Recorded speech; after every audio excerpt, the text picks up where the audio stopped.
Welcome to Buddha at the Gas Pump. My name is Rick Archer. Buddha at the Gas Pump is an ongoing series of interviews or conversations with spiritually awakening people.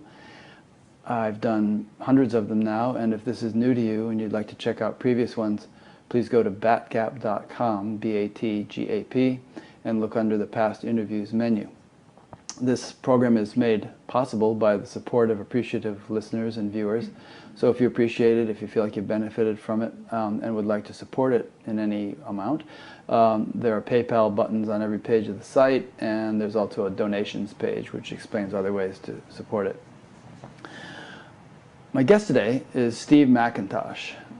Steve is a leader in the integral philosophy movement and author of 3 books on spiritual evolution, 2 of which I've just been reading: The Presence of the Infinite, Evolution's Purpose, and Integral Consciousness and the Future of Evolution.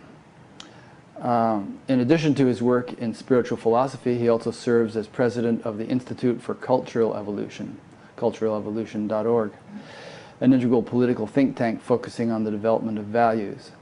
Before becoming a writer and activist, Steve had a variety of other successful careers, including founding the consumer products company, Now and Zen, and practicing law with one of America's largest firms. He lives in Boulder, Colorado with his wife and 2 sons, and his website is stevemcintosh.com, which I'll be linking to from his page on Batgap. So, Steve, I take it you're no longer practicing law, right? Oh, no, I haven't done that since the 80s. Okay, because integral philosophy is so lucrative, that must be why? Yeah. No, just because my focus is on, trying to make a difference in the world rather than making money. Yeah, I hear you. So as I was reading Steve's stuff and listening to a couple of his talks, I thought, wow, this guy probably aligns more closely with my way of thinking about things and experiencing things than just about anybody I've interviewed. And so I got pretty excited about this interview, and I asked Steve to send me a list of main points that he wants to be sure to cover with me so that we can really do this comprehensively. And, although we're not going to be able to cover all of those. Oh, we'll see. Okay. Maybe not. Probably not. Yeah. But gives us something to go on. And as always, or as usual, this interview is being streamed live on YouTube. So if, as you're watching it, you have a question that you'd like to ask, go to the upcoming interviews page on batgap.com and scroll to the bottom, and there you'll see a form through which you can submit your question. So as a place to start, Steve thought it might be good to do the following. I'm going to just read the point he made, and then we'll start talking about it. We want to talk about the evolution of consciousness and culture, and its relevance to the contemporary condition of progressive spirituality. I just want to interject here before I finish reading that point that I just got into a little online debate. I posted something on Facebook about how it was the 50th anniversary of my learning to meditate and how I feel like I've progressed so much in the past 50 years. And this Neo-Advaita guy got on there who was a little bit notorious and challenged me on the whole notion of progress. I mean, these types of people tend to say things like the universe is illusion, there is no such thing as progress, you're already enlightened, and yada yada. And so I've been going back and forth with this guy a bit, and others have been chiming in. So then along comes Steve, and we're going to talk all today about progressive spirituality. I thought it was kind of timely.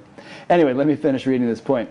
We want to talk about seeing the relationship between progressive spirituality in America and the emergence of the postmodern worldview. And this worldview can only be seen accurately by acknowledging its evolutionary relationship with the worldviews of modernity and traditionalism. So those are a lot of big words, and I'm not sure everybody understands what Steve means by all those words. So let's get rolling, Steve, and in the context of your response, maybe define some of these key terms, like what is modernism, postmodernism, traditionalism, all that stuff. Sure, thanks. Well, that's a good way to start. Yeah.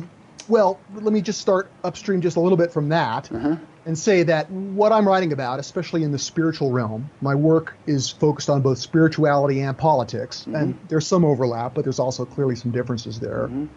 On the spiritual side of my work, which is obviously what we're going to be focusing on today, I'm a representative of what's coming to be known as evolutionary spirituality, right? And that evolutionary spirituality is a loose family of views, but I think what all these approaches to spirit have in common is that they recognize that what we've come to know about the evolution of the universe over just the last few decades is a spiritual truth in its own right. In other words, the revelation of evolution from science is a mother lode of truth that goes beyond scientific theory or physics or biology. It impacts spirituality in significant ways, because just the universe's process of becoming can teach us a lot about our purpose in the universe, the nature of spirit, how we can experience spirit, etc.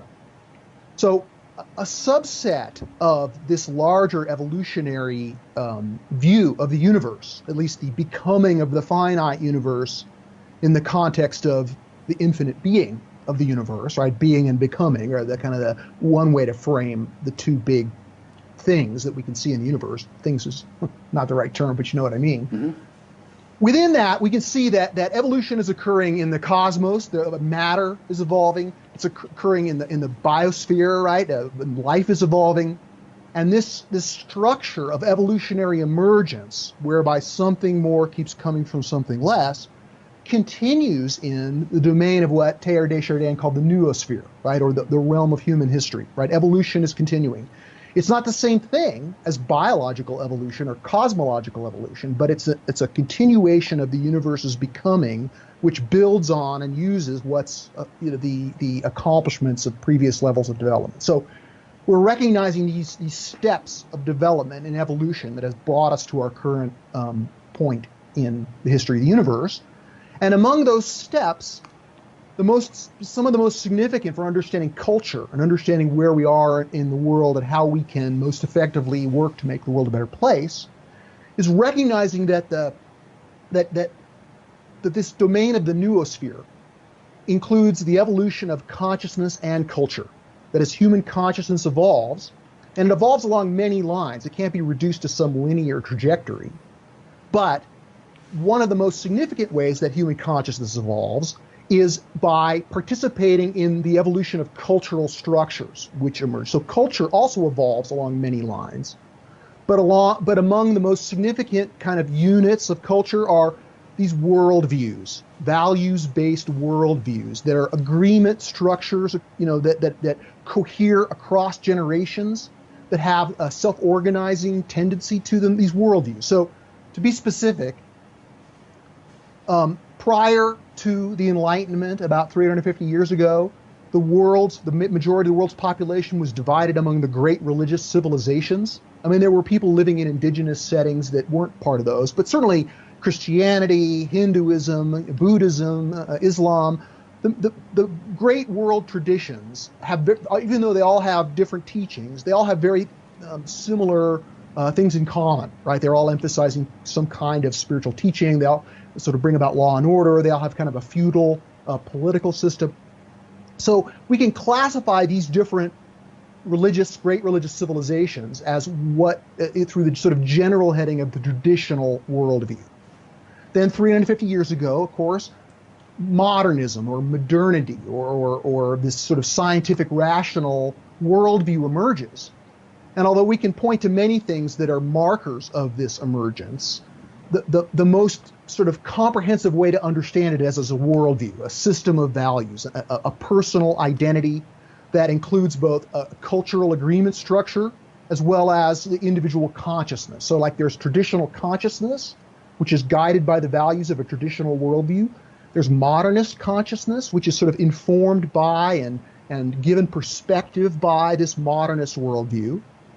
And then beginning about 50 years ago or so, beyond modernity, another worldview, a worldview that tried to transcend the limitations of modernity, its materialistic outlook, its emphasis on status and accomplishment, its hyper-rationalism, and its questioning of spirituality altogether, this more sensitive worldview, this worldview that sought to create a more loving and kind and rediscover spirituality in a non-traditional way, right? In other words, modernity, many modernists carried forward their traditional religious beliefs. They continue to believe in God in many ways. There was kind of a truce in America in the 20th century between the traditional worldview, mostly Judeo-Christian, and this modernist worldview. But beginning in the 60s, of course, there's this emergence of a new historically significant worldview, which goes by many names: progressive, countercultural, green. But the term of art that we use to define this overall worldview that's got many different ideologies is hard to pin down, but it does cohere as a worldview like modernity, like traditionalism, and that's what we call postmodernism, right? So the term postmodernism itself is a battleground of meaning, right? Many people think of it as just critical academia. They think of Michel Foucault or Jacques Derrida, and that's certainly a subset of this larger critical worldview. But postmodernism also embraces the environmental movement, the social justice movement, multiculturalism, and most importantly for our purposes, what I call progressive spirituality, right? So progressive spirituality is also hard to pin down. But again, beginning in the 60s, as many sensitive thinkers began to try to rediscover spirituality at a level that didn't involve going back to traditional religion, they found many different forms of esoteric and not so esoteric spirituality. They found it, of course, in Eastern religions of Buddhism and Hinduism, as those were transplanted to the West. They found it in indigenous religions like paganism or in shamanism, right? They found it in esoteric versions of Christianity like Gnosticism, and they found it in psychedelic experience. They found it in sort of mixes and blends. But even though it's eclectic and characterized by many different currents, some of which contradict each other, this idea of progressive spirituality is a clear cultural trend. After the youth movement of the 60s faded, a lot of that energy went into discovering progressive spirituality. So in the 70s, there was a florescence of progressive spirituality. And a lot of that was focused on finding the intersection between science and spirituality, right? An iconic book from that time was the Tao Physics, where Fritjof Capra argued that, what the ancient mystics knew, the cutting edge of physics is now just starting to discover. And while I think Fritjof Capra's claims were sort of overstated, it was nevertheless intriguing to many of us in the 70s that there could be this intersection. And that's kind of been a focus of my own spiritual journey, is discovering and contemplating and thinking about the intersection of spirituality and science, which is bridged largely through spiritual philosophy, which is where integral philosophy comes in. But just to finish my description, in the 80s, the progressive spirituality continued to develop, but it was sort of underground culturally. Then in the 1990s, progressive spirituality experienced a second fluorescence, whereby what we used to call the New Age became a major cultural phenomenon. It was the publishing industry's largest category by far. There were thousands and thousands of New Age bookstores that opened across the country, and it really felt at the time like it was a kind of a spiritual renaissance. And that fluorescent period of progressive spirituality continued into the 21st century. But since 2008, no one can objectively really understand progressive spirituality as a whole, but it's lost some momentum, right? I mean, there's still a market, there's still conferences, there's still publishers, there's still excellent podcasts like the Buddha at the Gas Pump, and I'm still as dedicated to participating in progressive spirituality as ever. But I think it's important to admit that we're not in a period of fluorescence as we were, 10 years ago and earlier. But that's another subject. So the term New Age has become a term of derision now, right? It's sort of no longer, the New Age is reserved for the more magical thinking or sort of the least sophisticated elements of progressive spirituality. And we could say that, of course, there's Buddhism or Hinduism or these other things are freestanding. But as I would argue, what ties together all the different flavors of progressive spirituality are the mores and the agreement structures that all of these forms of spirituality exist within this reality frame, this worldview of postmodernism, which includes welcoming pluralism, and there are all kinds of other cultural projects and obligations that postmodernism is focused on because of its place in history, because it's trying to transcend modernity, because it's trying to rescue the world from modernity and its depredations in some ways. Progressive spirituality is colored by this larger postmodern worldview that it's embedded in. So evolutionary spirituality is an attempt to go beyond the limitations of this postmodern worldview to a worldview that transcends and includes postmodernism, modernism, traditionalism, pre-traditionalism, tribalism, all the worldviews in the structure of emergence in human consciousness and culture. We're trying to extend that structure of emergence with a new worldview, and the spirituality that goes with it, I would argue, is evolutionary spirituality. So that's kind of a quick overview of what I mean when I talk about modernity and postmodernity and traditionalism. Great. I don't know if this, what I'm about to say and read from your book is a perfect rejoinder to what you just said, but I think part of it is, and it will lead us forward. So who would it be? The modernists that tend to comprise most of the scientific community in having a materialistic viewpoint, that there is no, that the universe is sort of a random thing and we are biological robots, and when life ends, that's lights out and all that stuff. Right. Well, I would say that certainly there's science, which is primarily emerges with modernity. There are plenty of postmodern scientists, and then there's the philosophy of scientism, right, which is not science. It's an interpretation of science that has a metaphysical commitment to materialism or physicalism, right? And it's highly reductive. And so scientism is perhaps the best term for what I think you're getting at. Yeah, okay, good. And I've always, not always, but I'm kind of fascinated with listening to people like that, people like Sam Harris and all, who actually has one foot in spirituality, but on the other foot in sort of atheism, and who would reject some main points that you outline as necessities from the viewpoint of evolutionary spirituality, such as the necessity of a spiritually real evolving soul, the necessity of human free will, the necessity of a spiritually real evolving finite universe, and well, he would probably agree with that one, or at least the universe is real. The finite universe is real, yeah. Yeah, and this necessity of recognizing that ultimate reality possesses the personal powers of intention and love. I think he would reject three of those, as would many of his ilk, the new atheists and so on. And just to throw in the Neo-Advaita folks, the strict non-dualists, one thing I think they would need to explain, and also the atheists, is who or what if the universe is illusory, or if it's merely material, how in the heck did it come about? Who or what caused it to emerge? And why does close examination reveal such unfathomable intricacy? I mean, what intelligence would it take to design and operate a single cell? And each of us has trillions of them, and and the whole universe, as we go out from our individuality, is just an unbroken mass of laws of nature functioning in coherent, predictable, intelligent ways. To regard all of that as mere illusion and not try to understand how it works, or to dismiss it as kind of this random, mechanical, accidental thing, just seems absurd to me. Sure, but those conclusions, although I agree they're absurd, let's bracket Advaita Vedanta for a moment, because that's a separate and important subject. Yeah.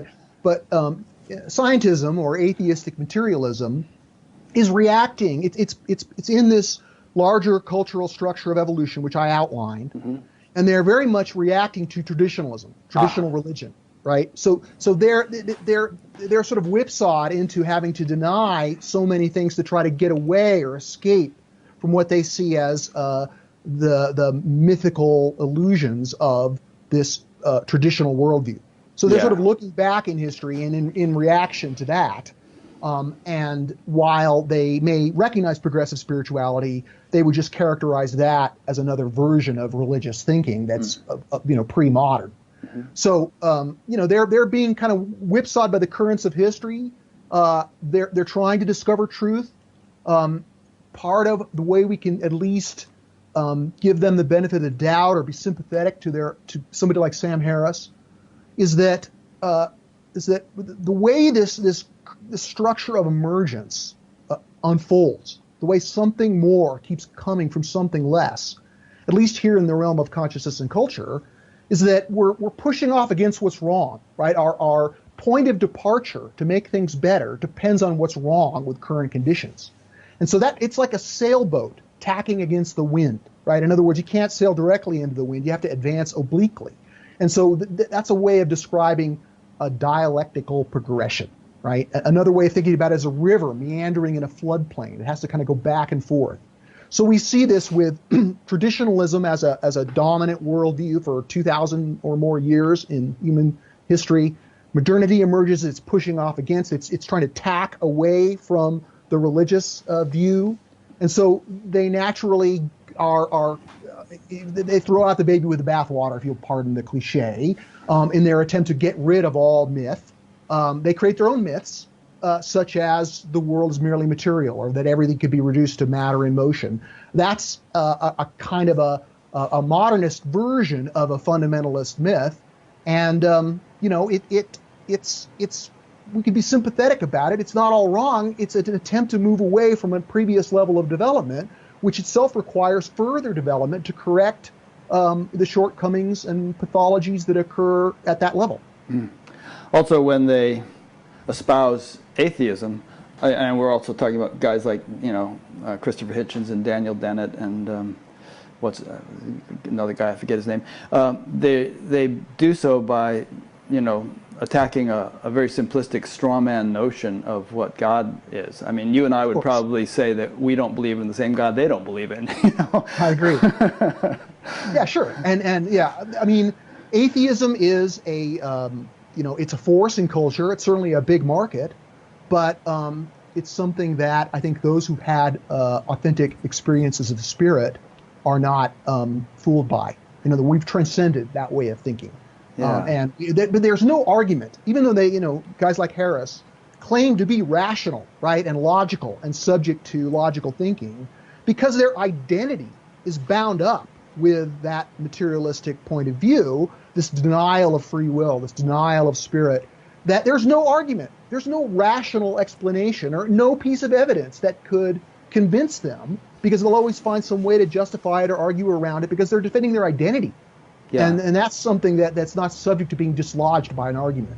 It's true. I mean, for a long time I've wanted to get Sam Harris on the show, and I'm a little scared of the idea because he's so darn smart. But also what you just said, I think he and others like him are so invested in what they've been hammering away at for a number of years now that to even give an inch on it would expose him to, critical feedback from his avid followers, and it would be very difficult and brave of him to do that. Yeah, the free will thing is what I have to laugh at. I just get a chuckle. I mean, here he's very intentional, very driven, very determined, who there's no such thing as free will. I mean, he demonstrates free will in every word that comes out of his mouth, and yet he's denying it. Of course, he has to deny it because free will is a spiritual superpower that if you admit it, it undoes materialism. But, we're getting ahead of ourselves. Yeah. Actually, I've been thinking about the whole free will versus determinism thing while listening to your stuff. And it's one of those both-and things where, I mean, even the Gita talks, they have verses like, you have control over action alone, never over its fruit. So that sounds like free will. And then there are other verses which say, you do not act at all. It's the gunas of nature that are doing all the activity. You're just the witness, and it's not you doing it.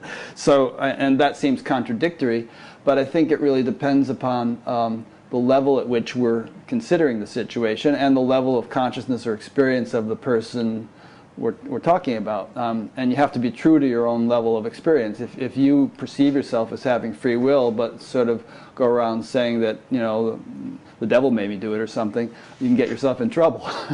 Sure. And of course, the interaction of free will, time, determinism, providence. This is a subtle and complex philosophical subject, which we can try to unpack, but it gets woolly fast. Yeah. One interesting thing I found in your book was the historical debates between people like Shankara and Ramanuja, Ramana and Aurobindo, And the latter of both of those two pairs espoused evolutionary spirituality, apparently. Or a proto-version of it. Yeah, proto-version of it, yeah. I found that interesting. And again, even on this one, I would say they were both right. It's just a matter of where you want to take your stance in considering the whole thing. Yes. Yeah, I mean, and actually, you also go into some nice stuff about what was it, non-duality versus theism, and which sort of gets into the whole debate about devotion versus just merging with God and merging with the oneness, and there not being anything to be devoted to. But if we sort of take all these heroes of non-duality as examples, Ramana and Papaji and Nisargadatta, they were all very devotional people who clearly had objects of devotion or ideals to which they were devoted in a bhakti sort of way. And in fact, Shankar himself said that the intellect imagines duality for the sake of devotion. In other words, there's something so sweet about devotion that even if we acknowledge that ultimately there is no duality, we set up duality in our experience so as to have a I-thou relationship with something. Sure. Well, that's one way to get there. If that works for them, I'll take it. Yeah. But I wouldn't describe it. I wouldn't dismiss the object of devotion or the as illusory, creator of the universe as merely a convenient contrivance. No. I know, it's not just a human construct, which gets us back to the whole idea of how did this marvelous universe emerge in the first place and continue to evolve. It's obviously not just some concept of ours. It's something that is deeply mysterious and profound and unfathomably intelligent. That's one of the beautiful things about the evolutionary spirituality, or what I frame as the spiritual teachings of evolution, right? What we now know about the universe that the ancients didn't know, even Aurobindo didn't know, because he knew about biological evolution, but cosmological evolution and the fact that the universe is only 3 times older than the Earth itself, these are new facts that only came about in the 60s, and it's only been a few decades it's taken us to digest the staggering truth that we've now discovered about the origin of the universe and our place within it. This mother lode of truth, as I mentioned, is a supplement to all spiritual teachings, right? So this is a good time to bring up this idea of the circle, the virtuous circle, or the hermeneutic circle of spiritual experience, spiritual teaching, and spiritual practice. Mm-hmm. So when I say it's a hermeneutic circle, I mean that these 3 things kind of work together and develop each other, right? So spiritual practice leads to spiritual experience. Spiritual experience expands our grasp on spiritual truth, or the sophistication of the spiritual teachings we can appreciate. And our spiritual teachings guide our practice, right? Mm-hmm. So if we're able to increase the quality or the quantity of any one of these 3 elements, practice, experience, or teachings, then we're going to grow spiritually. Mm-hmm. And so spiritual teachings are often discounted, especially in Eastern traditions, because they're focusing on transconceptual spiritual experience, or transconceptual truth even, right? And that's commendable and understandable, and certainly, in the depths of the greatest spiritual experience, you look at the activity of the mind, it seems almost comical, right? But nevertheless, I would argue that our ability to grow spiritually is directly tied to our ability to make the world a better place, our ability to serve. And that doesn't necessarily mean making a historical impact. It could just be being a loving parent, mm-hmm. right? There's many ways that we can serve and perfect the universe, if you will, in an incremental, small way as agents of evolution. But the idea that there's no getting away from spiritual truth teachings, right? Even the forms of spirituality which de-emphasize teachings still employ and rely upon concepts of ultimate reality, teachings about the nature of the spiritual path and our purpose in the universe. There's no getting away from it, just like there's no getting away from metaphysics, right? Sam Harris claims to have discarded metaphysics, but he's just substituted one kind of metaphysics for another. So spiritual teaching, right? What this spiritual teaching of evolution does is it expands what we know about the reality of spiritual truth in a way that supplements and complements all previous forms of spiritual teaching. It doesn't side with one kind or validate one kind, although it corrects and challenges many spiritual dogmas by the evident truth teachings of the universe's action. The universe sort of is what it does. The fact that it's in this process of becoming, the fact that something more keeps coming from something less, building on what came before, the fact that value, authentic values emerging in the universe, the good, the true, and the beautiful, despite, right, all the setbacks and the horrors of the world and the evil, and they're notwithstanding everything we can see about the world that is partial or incomplete or bad.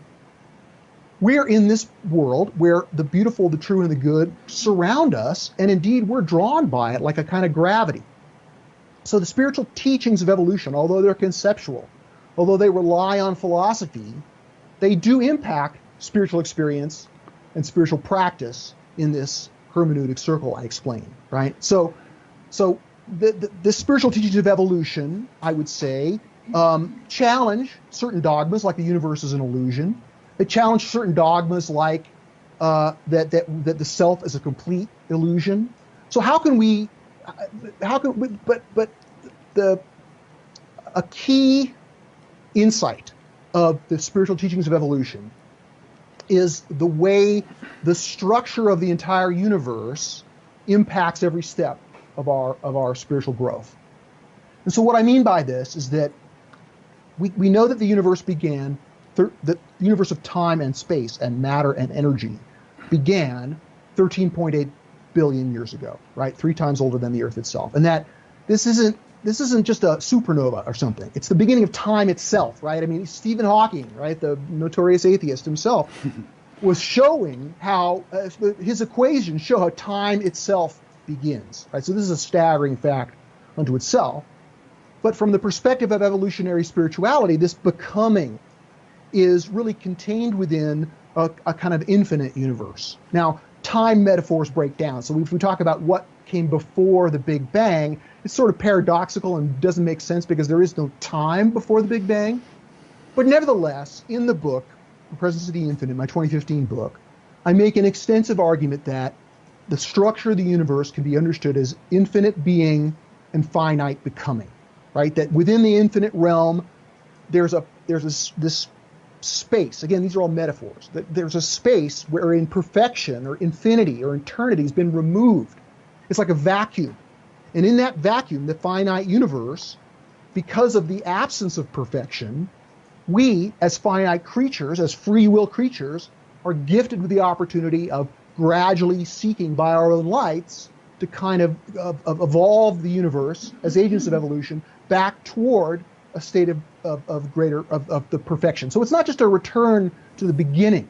You know, the universe was sort of, in a sense, perfect, eternal, infinite before the beginning of time, but after or in the course of our evolution in time, as we come to rediscover perfection through this journey in time, I think that we get a sense of adding to that which was existentially perfect, the experience of becoming perfect, experiential perfection, if you will, by free will creatures, supplements the existential perfection of the universe prior to the beginning of the finite, right? So that's all intellectual, philosophical, theological, of course. But the way it relates to our individual lives is this structure of infinite and finite, or whole and part, is a kind of a giant master circuit, if you will. You know, the finite is being drawn by the infinite, but it takes creatures like us to pursue the beautiful, the true, and the good, or the rays of infinity that shine into the finite. We're pursuing those, and we're doing it in a way that's conditioned by the physics of spirit, if you will. If you'll pardon the oxymoron, right? You know, the physics of spirit, the nature and behavior of spirit in the finite universe. How does it manifest, right? Well, one of the ways it manifests is as value as a form of gravity, the beautiful, the true, and the good as forms of spiritual experience.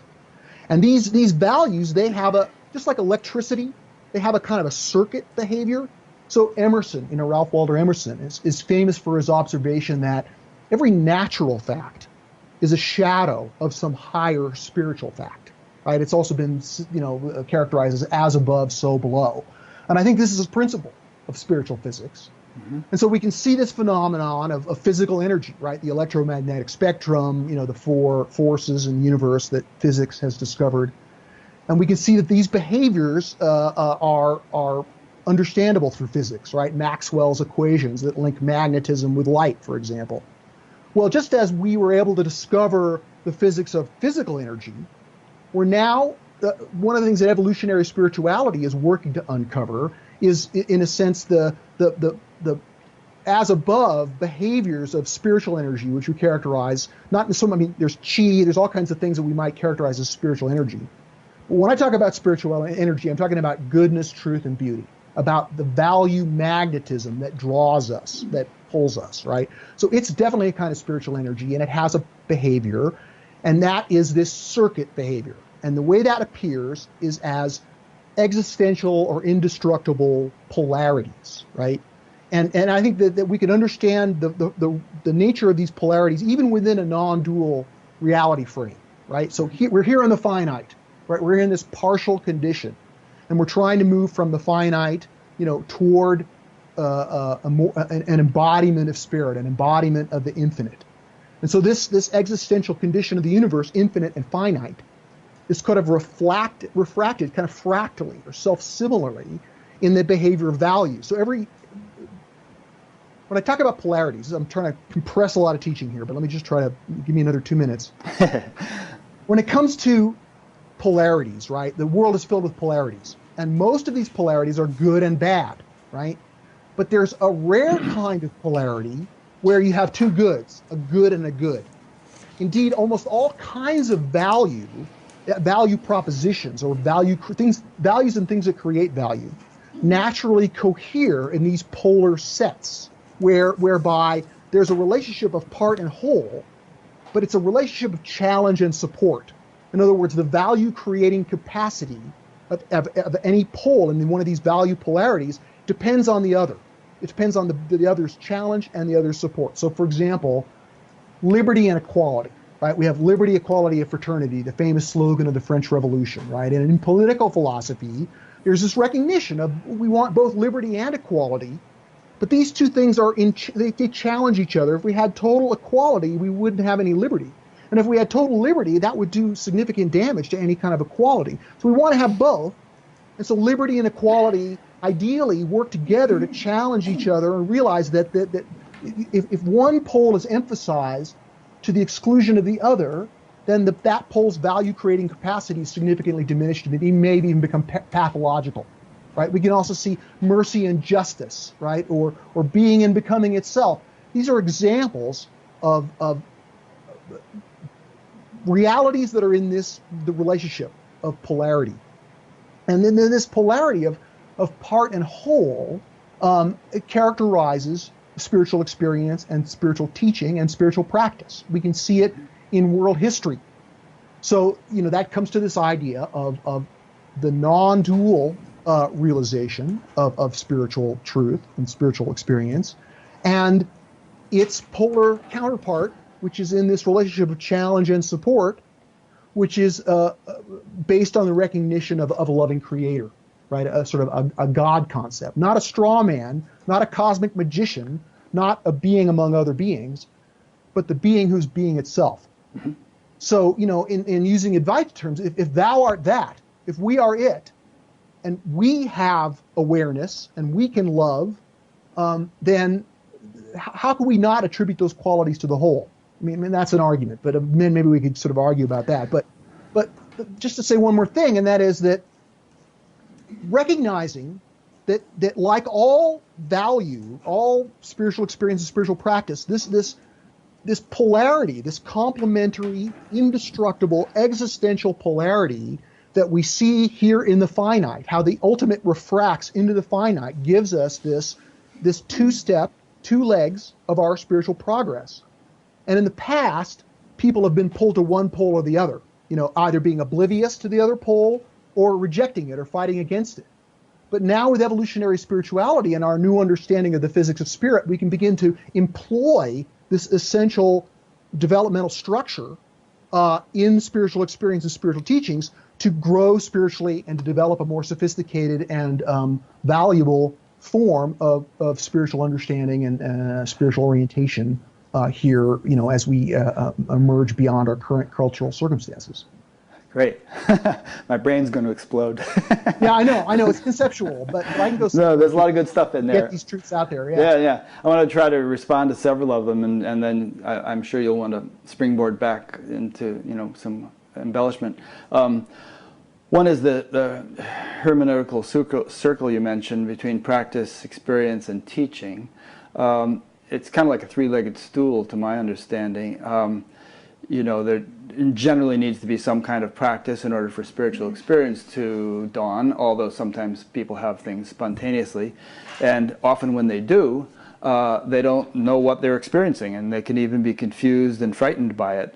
So their knowledge comes in as an important counterbalancing thing to try to make sense of what they're experiencing. So you need knowledge.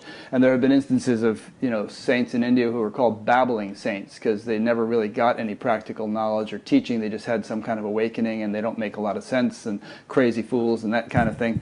But the most respected spiritual teachers, those who sort of stood the test of time, were not only deeply experienced in their awakening or their enlightenment, but were extremely knowledgeable and wrote very sophisticated texts and commentaries and gave talks and so on. So there's not only is there no incompatibility between knowledge and experience and teaching, but the three of them really enrich and supplement and support one another, which is basically what you were saying, right? You want to comment on that one before I go on? Or?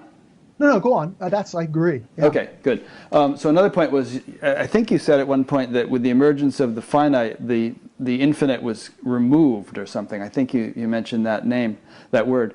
But I would say that if it's really infinite, it can't be removed. It has to pervade the finite. If God is omnipresent, then he or it or she or whatever permeates every iota or every particle of creation, and can't remove himself from it. That would include our heart, which is an interesting consideration. So our task is to discover the infinite as a finite being, and that's why those Upanishadic phrases such as "that thou art" and "Sarvam Kalvadam Brahma," all this is Brahman, have arisen because they depict the experience of those who did that. Sure, and of course, we have to use words, right? We have to talk in sequential sentences. Mm-hmm. So when I talk about removed, obviously, that statement is made within a theological context. Understanding known as panentheism, right? Where we have that the infinite or the transcendent is both transcending the universe of time and space, but also immanent within it, permeating it, right? From within. We're ultimately. I mean, that's why this paradox of saying that here we are in this evolving universe trying to bring in the beautiful, the true, and the good and grow spiritually, but everything's already perfect as it is. Those are contradictory paradoxes, and that's an example of this challenge and support. They're both true at the same time, and they don't have to vanquish each other. Right. But definitely, spirit is all around us. Spirit is the substance and the center and the circumference of everything. But still, things are not perfect, right? Sure. I mean, at one level they are, of course, we can say that. But in other levels, we live in this world of trouble and suffering. And it's our spiritual duty and indeed our greatest privilege to participate in incrementally reducing that trouble and suffering. And involves both solving problems and fostering further growth. There's a push and a pull. And so, that is, we can declare it an illusion, and in some ways we can agree that it is. But in other ways, it's not an illusion. It's something that's urgent and something that requires our concern and participation. Yeah. I think maybe a helpful metaphor might be that the the spectrum of the electromagnetic field that we call radio waves always existed, but no one knew it was there or knew what to do with it. And then at a certain point, Marconi or somebody came along and developed a very crude radio and transmitters, and Tesla got involved in that and so on. And then over the decades, radios and televisions and so on have evolved so that the same old electromagnetic field, which has been here since the beginning of the universe, began to be utilized in more and more sophisticated ways. So like that, pure being or the absolute or infinity or whatever we want to call it has always been there. What the game the universe seems to be playing is to evolve forms, more and more sophisticated forms, which can more fully embody it and enable it to become a living reality. Sure. I would say that at least one of the conclusions that I draw from the spiritual teachings of evolution is the purpose of humanity, right? What do we add to this universe of existential being and perfection? Well, I think what our role in the cosmic economy, if you will, is to gradually make things better, to discover what's more good, what's better, what's the good, the true, and the beautiful by our own lights, by our own accomplishments, by our own strivings, by our own discovery, and by finding it out on our own, right? By having it be, in a sense, partially obscure, or something that we actually have to put in effort and struggle through time to discover, that this marvelous journey can be characterized as perfecting the universe, right? Perfecting the universe of self, perfecting the universe of culture, and perfecting our relationship to nature, right, to the physical universe. In other words, we're gradually making things better. And even though here in 2018 it may seem like things are not getting better, indeed we're in a regression, and politically and in other ways, I would say that taking a larger perspective can give us a sense of faith and hope and trust that while regression and horror and evil is always a real possibility, we're still all gifted with this opportunity to play our part in this gradual perfection of the universe. And indeed, perfecting the universe is a profound spiritual practice of evolutionary spirituality that has its own philosophy and instructions, the beautiful, the true, and the good. How do you practice evolutionary spirituality? That's a whole other subject to itself. But the point is that we're here to perfect the universe, and that means that, and it's not just the external universe, it means the internal universe too. But these things are tied together. Our spiritual growth is partially tied to our gifts, our fruits. Like when Jesus says, by their fruits you shall know them. I think that's a literal description of the spiritual path, like our that by which we perfect the universe, the beautiful, the true, and the good that we bring into the world. Those fruits are really the rungs of the ladder of our own ascent. Right? So that's why it's important to be connected. You can't just be a sage in a cave. You might achieve enlightenment, but unless you go out and bring that enlightenment into the world, I would question whether you really, it's your enlightenment or not. That's interesting. But, again, yeah. Yeah, a question just came in that I think relates to that from Mike in Telluride, Colorado, who asks, is it possible to wake up to and enjoy our original perfection without knowing anything at all about cultural history, philosophy, theology, physics, or evolutionary biology?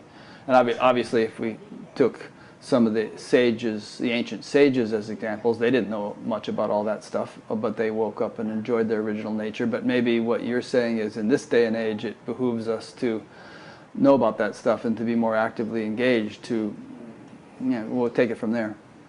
Right. Well, I would say that waking up can be done in any situation. There are many people who've just, in a sense, flipped into samadhi, and like you mentioned, some mystical experiences come upon people without any practice or any knowledge of spiritual teachings.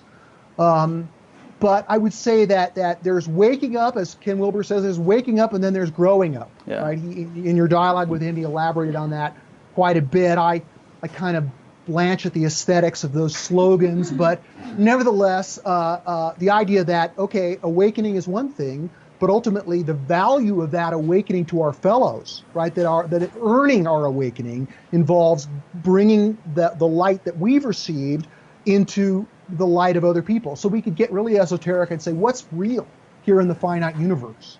And I would say the most real thing is spiritual experience. So you can have spiritual experience, an awakening experience, a samadhi experience, but ultimately making that real in the self involves making that real in culture, in the world, in the experience of other people.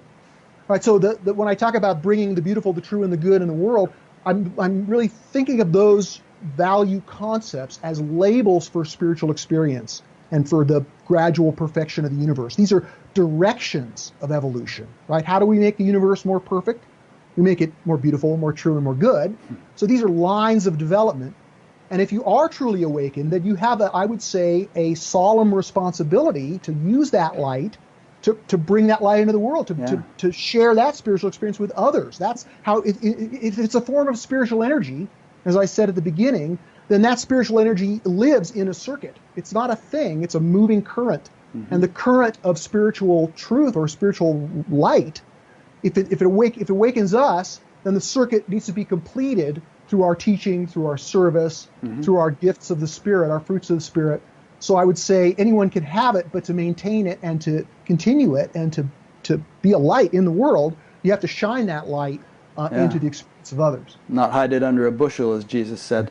You know, in my conversation with Ken, I think he said something along the lines of that Ramana's enlightenment may not have been as full-bodied as it might have been if he had also been able to, you know, run a business or live a more active life in the world.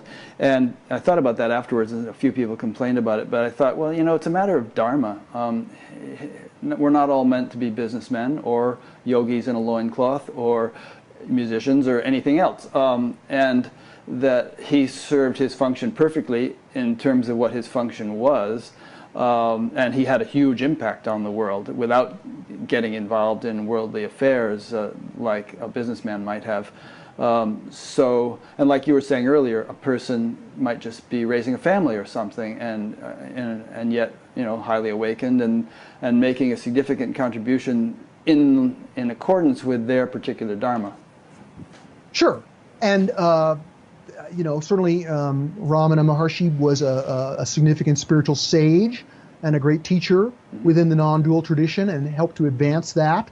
But I would say, as I argue carefully over several chapters in the Presence of the Infinite book, that this non-dual spiritual experience, practice, and teachings represents a kind of an attractor basin. So let me try to unpack this a little bit. So where do we start? I think we can start with experience, our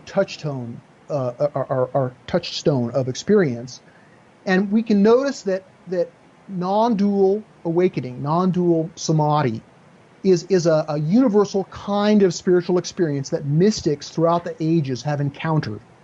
And we see it, of course, in all the great world religions. They all have mystics, and all of these mystics have described remarkably similar accounts of this non-dual awakening, where the subject and object distinction collapses, and there's just this hyper-lucid experience of oneness that's, at least in the experience of these mystics, the apogee of their spiritual experience. So non-dual spiritual awakening is a major kind of spiritual experience in the world.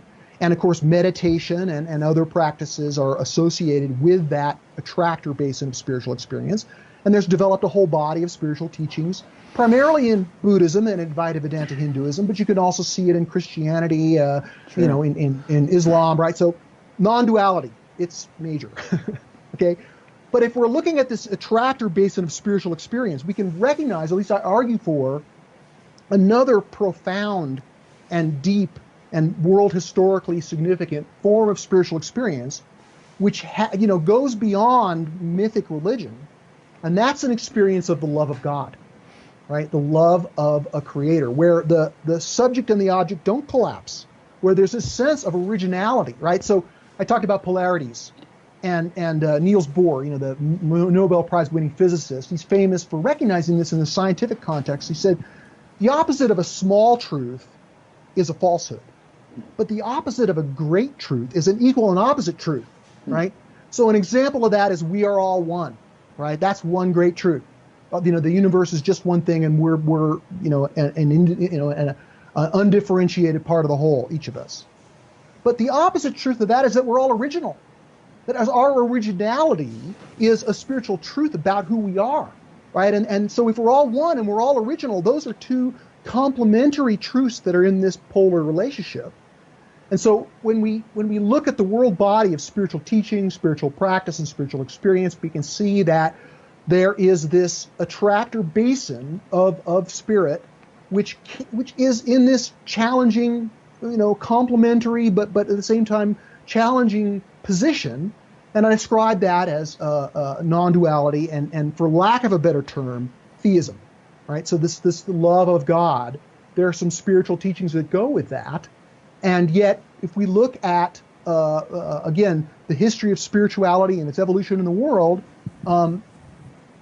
there are those who deny God, deny the love of God. Indeed, there are many teachings of non-duality that do fly in the face of spiritual teachings about a loving creator.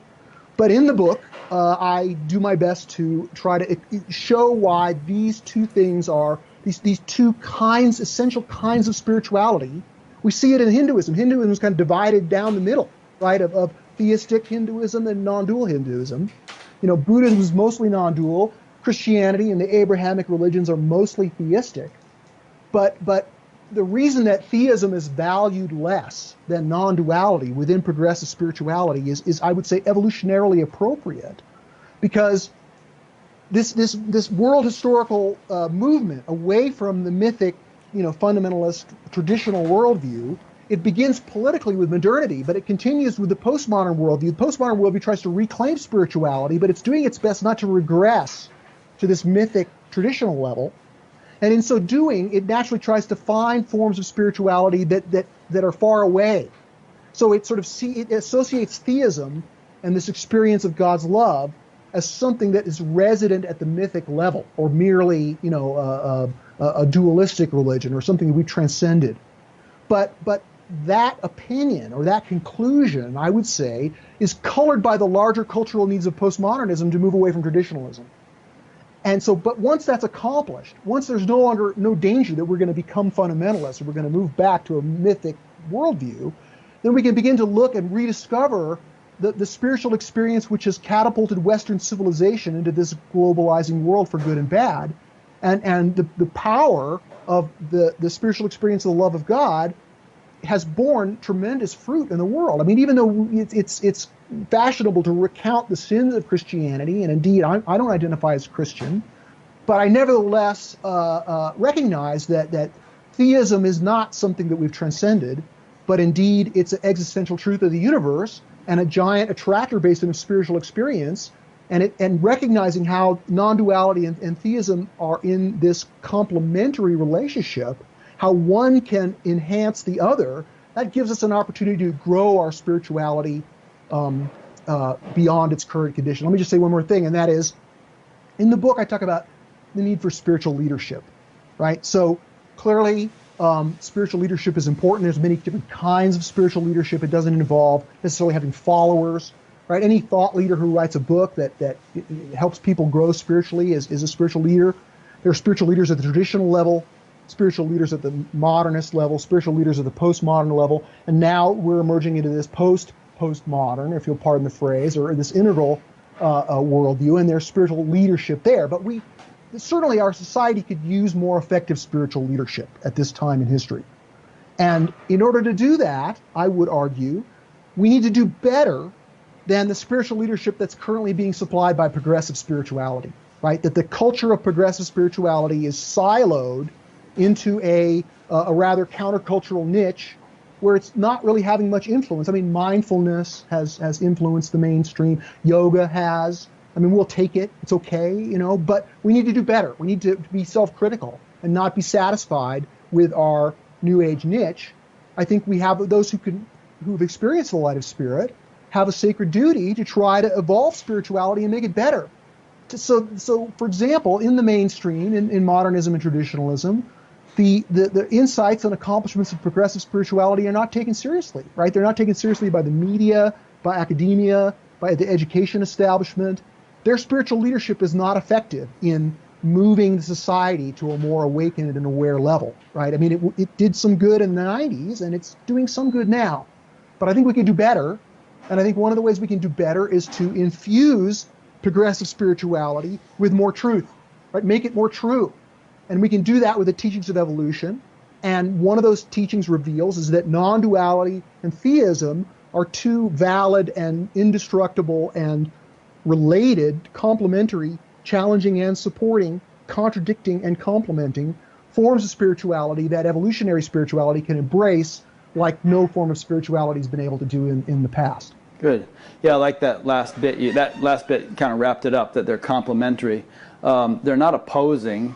They're components of a larger whole, or a larger reality, we could say, which incorporates both duality and non-duality. I think that's what the term Brahman refers to. It's just like the totality. It comes from a Sanskrit. Yeah, I mean, I would resist the characterization of the polarity as duality and non-duality, because duality is a dirty word. Yeah. Right? So, I mean, in other words, that's why I use the term, the best way to I think about it is in terms of experience, and that is ultimate oneness or ultimate emptiness and the love of God as a particular and individual. Yeah, and regarding theism and non-duality, there's a sort of age-old debate between the Vaishnavites and the Shaivites and so on about whether you want to merge with God or retain some independent status so as to be devoted to God. And my former teacher, Maharshi Mahesh Yogi, said it's really not relevant to somebody who hasn't actually risen to the point at which the experience of God can be real. And when you reach that point, you'll decide. It's up to you whether you want to merge or maintain some independent relationship. But that brings up an important point, which is that all of this stuff is really ultimately relevant if we can experience it. And not experiencing it is kind of like a bunch of men sitting on a frozen lake trying to peer through the ice, and debate what lies beneath. They need to get down there with the proper diving equipment and swim around and experience it firsthand. That's a nice analogy. I like it. Yeah. Regarding what you were just saying about postmodernism, conveniently a question just came in from a person named Donal in Ireland who asks, philosopher Jordan Peterson, whom I'm interjecting here, who everybody's making a big fuss about and have recommended that I bring on Batgap, and I haven't quite found the angle of why he would be relevant yet, but I'm working on it. Okay, sure. Philosopher Jordan Peterson makes the claim that postmodernism is one of the worst blights on Western civilization, basically because nothing can have meaning and everything can have meaning. Is it not dangerous to link spirituality with postmodernism?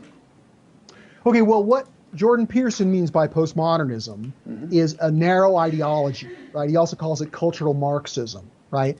And that's a kind of fundamentalist postmodernism, but it doesn't represent this postmodern worldview. So that's why I said the term postmodern itself is a battleground of meaning, right?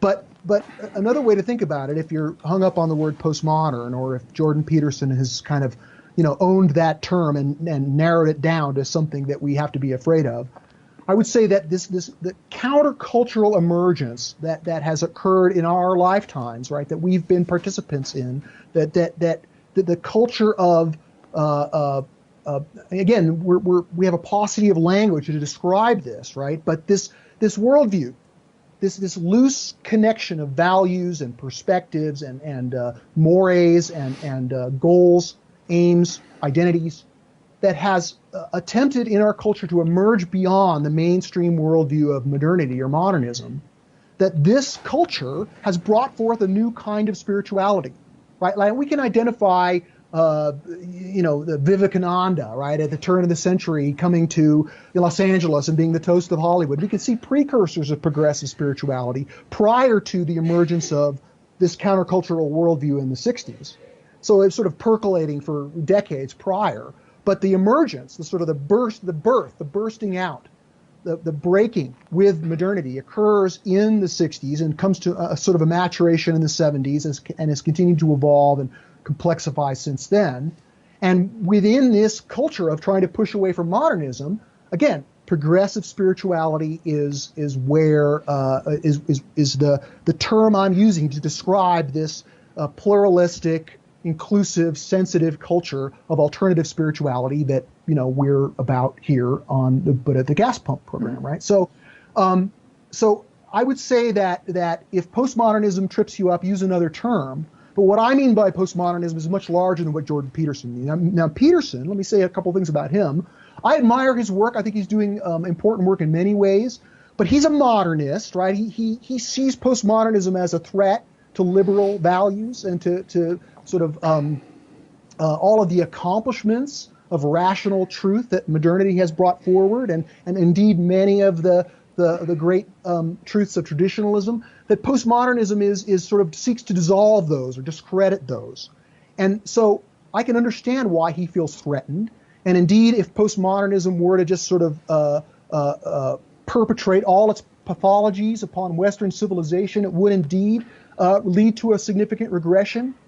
But I think we can rescue postmodernism, again, my term, my definition, and see it more sympathetically, and see it beyond just this sort of negative ideology which Peterson rails against, by recognizing that it's the opportunity for evolutionary advance that was open to this countercultural worldview in the 60s and 70s was to push off against the pathologies of modernity, right? Modernity had brought major evolution to the world in terms of prosperity and science and truth, but it had also brought all kinds of pathologies, so that this worldview was trying to move away from it. And so it did this by this idea of antithesis, right? Hegel's simplified dialectic thesis, antithesis, and synthesis. So this is a pattern of evolution that characterizes cosmological, biological, and psychosocial evolution, this dialectical progression. And so postmodernism is an antithesis. It's moving away. That was its opportunity to reject, to turn on, tune in, drop out, right? To kind of just sort of try to go beyond all the pathologies that they could see in the modern world. And this indeed created cultural evolution. But because it's in antithesis to the best, both the best and the worst of what came before, this presages, it's unstable. Just like modernism is both environmentally and culturally unsustainable, we want to build on it and go beyond it. Same with postmodernism. Its antithetical, rejectionistic spirit is evolutionarily appropriate, but we can't just rest there. We have to go beyond the antithesis to some kind of synthesis that not only transcends but also includes, to make it evolutionarily, to make it a permanent advance in the structure of emergence. We have to transcend and include. That's another way of describing this dialectical progression. So postmodernism, clearly the antithesis is requiring a synthesis, but Jordan Peterson wants to just erase the antithesis and rest in the thesis of modernity, and I would say the horse is out of the barn, and that the pathologies of modernity are too threatening for us to just rest there. And so, Peterson never asks if postmodernism, or this, alternative and antithetical countercultural worldview, if it's so evil or so wrong, why has it been so appealing to some of the best and the brightest artists and intellectuals in Western culture? Why is it so appealing to millennials? He only sees the bad. He doesn't see the good. He doesn't see that it's a new layer of care, that it's a new moral system that has both tremendous advances and, of course, immaturities and pathologies. So Jordan Peterson's a culture warrior standing for modernity, and I think that battle's worth having. But from an integral or evolutionary perspective, we're trying to go beyond that battle and not create straw men of either modernity or postmodernity, but realize these are two developmental steps that are leading to a third step, which is this synthesis I've been talking about. Interesting.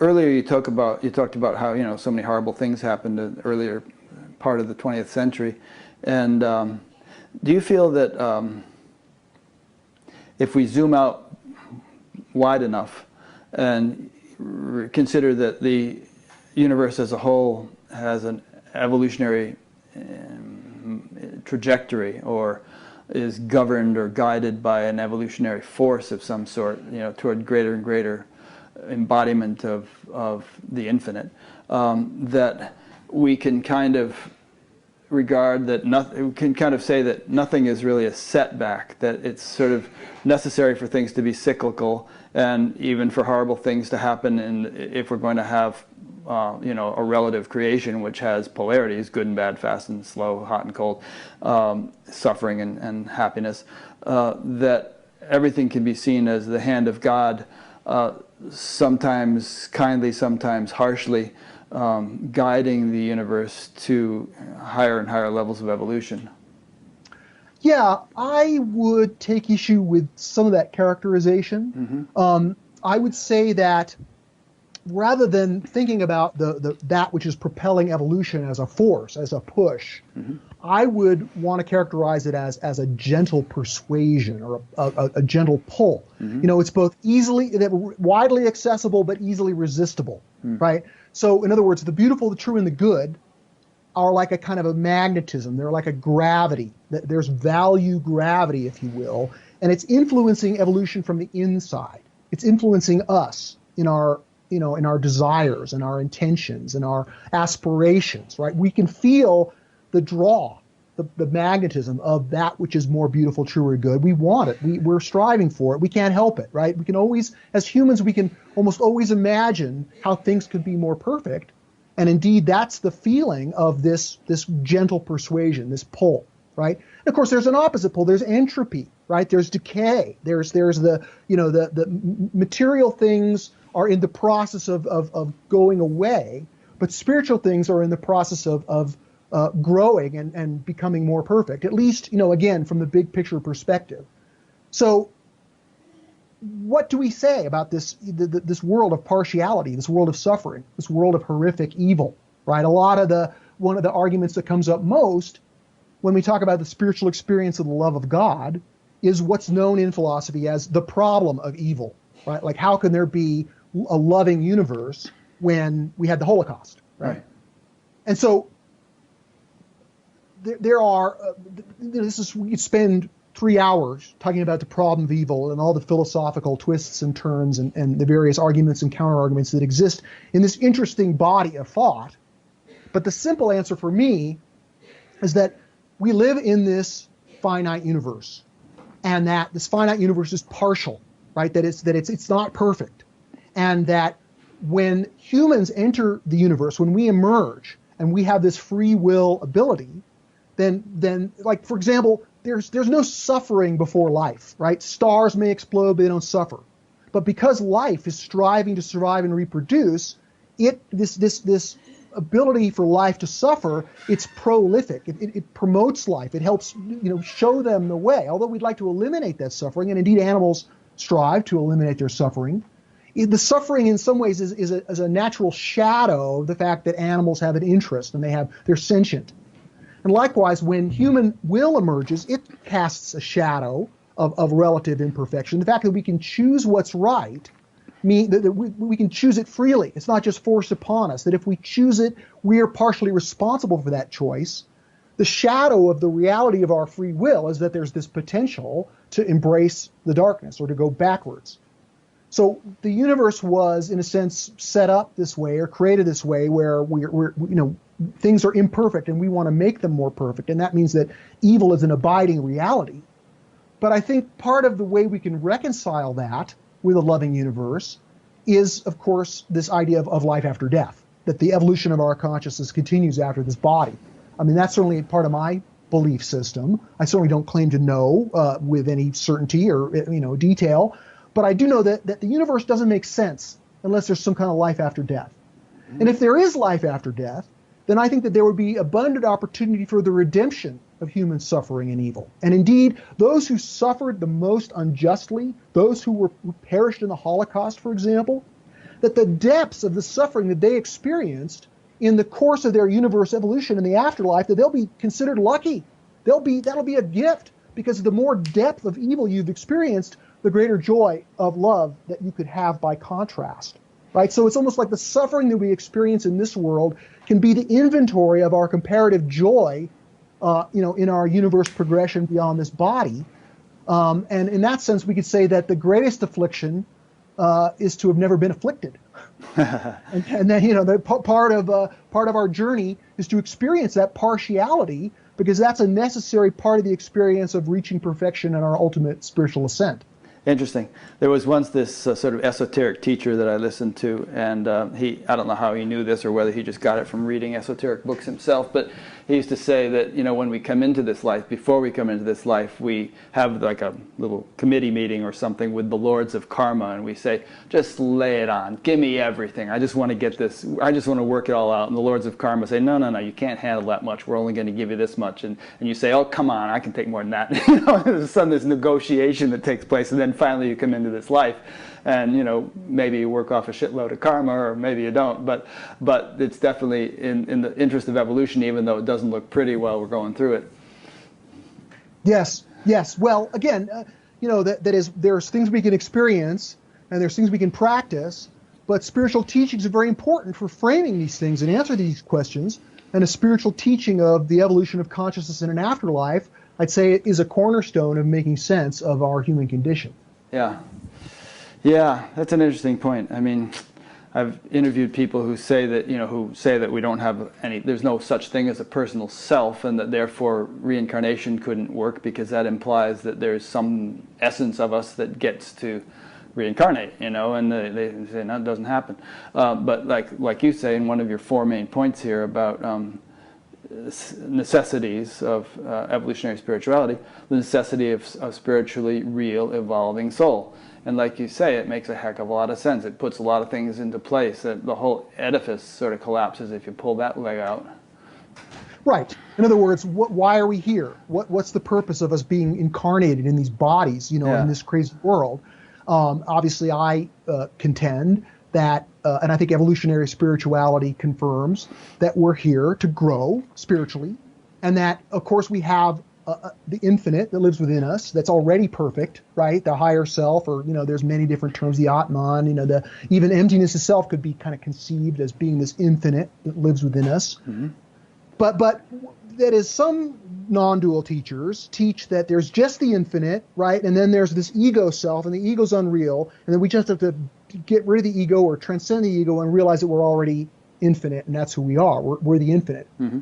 And I would say that that's not all wrong, but I would say that in between, the interaction in time of this ego, personality, and body and everything that we have, and this infinite indwelling spirit that sort of lives within us and is our true self, that in the interaction of that, something's growing, something's evolving, something's getting better. Right? The universe is evolving spiritually in nature, culture, and self.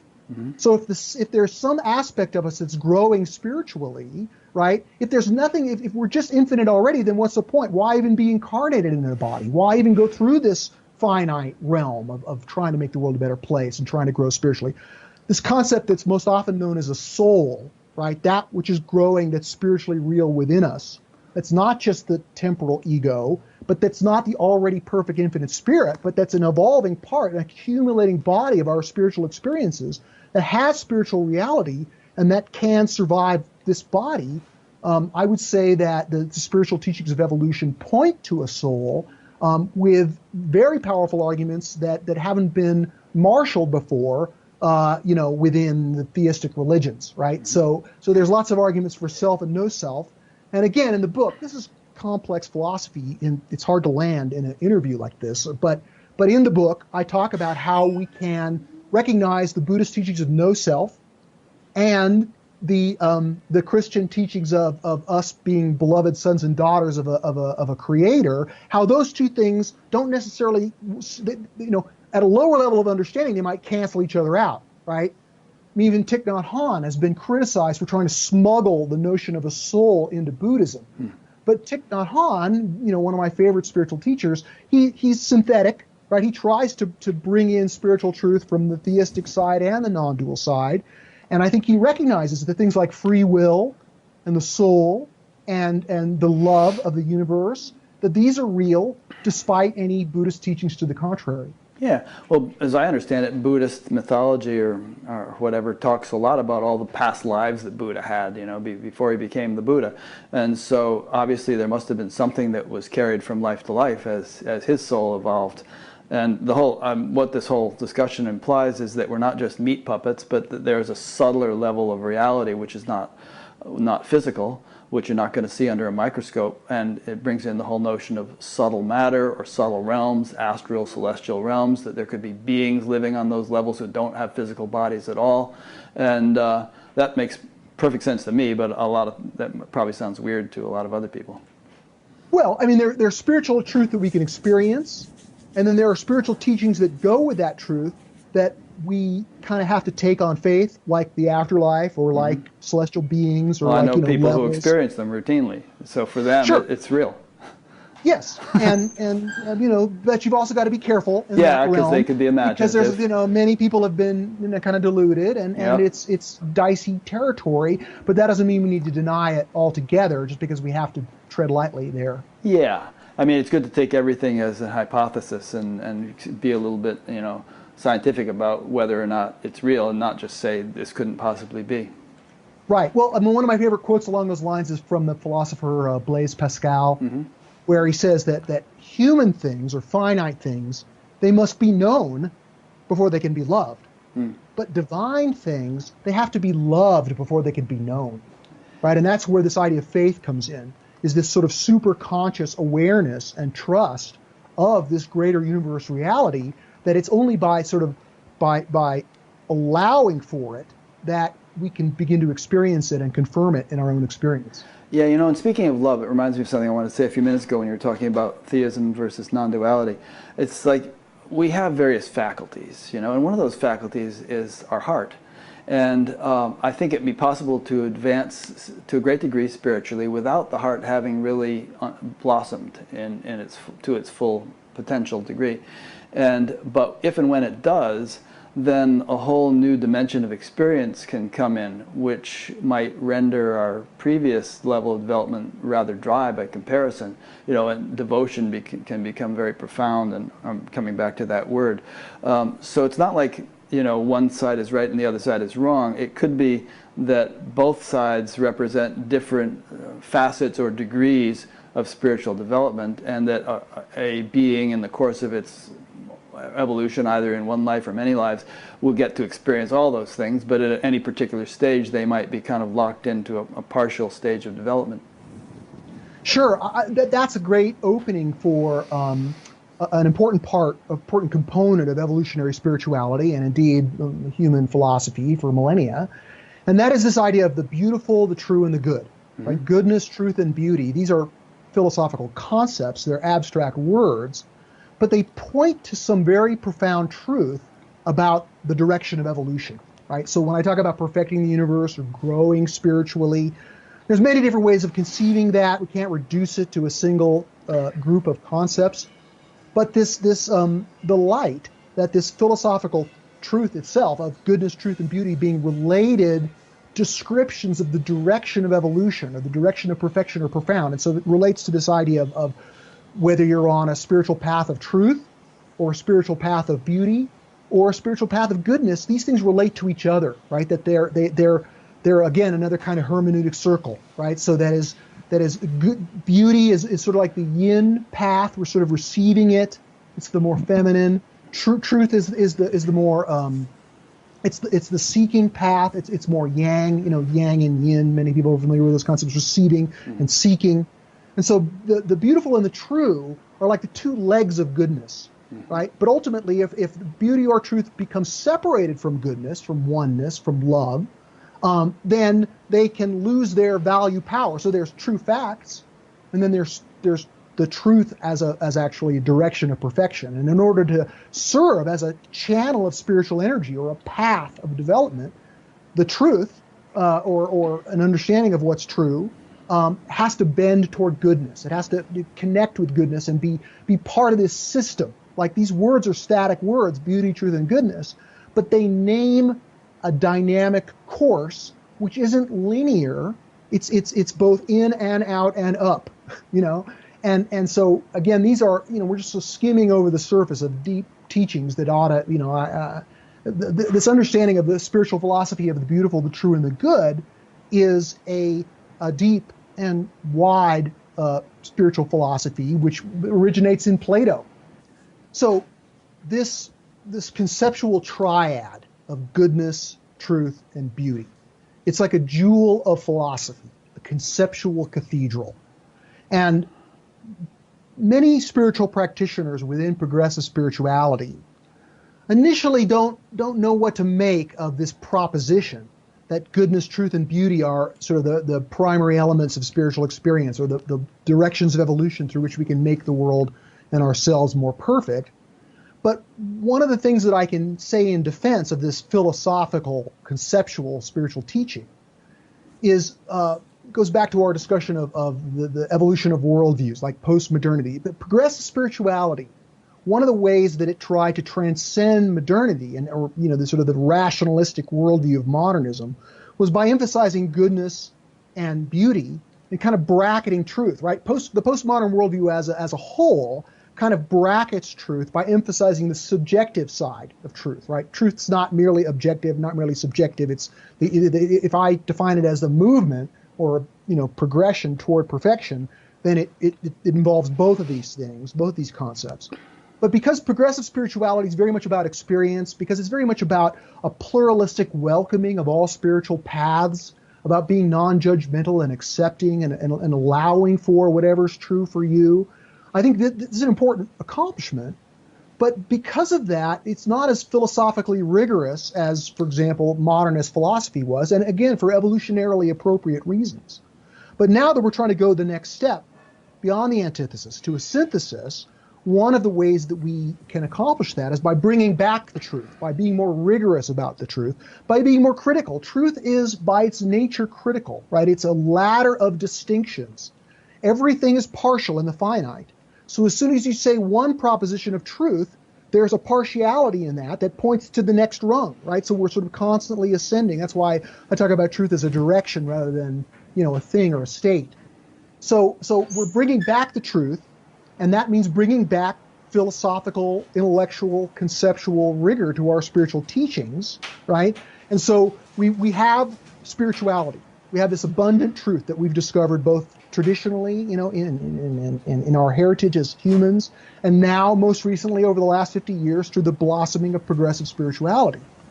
But this blossoming of progressive spirituality is a kind of truth that now we have a chance to integrate with the other momentous truth of our age, which is the truth of science, right? So spirituality and science, obviously they have an intersection. They both complement and contradict or challenge each other. They support and challenge.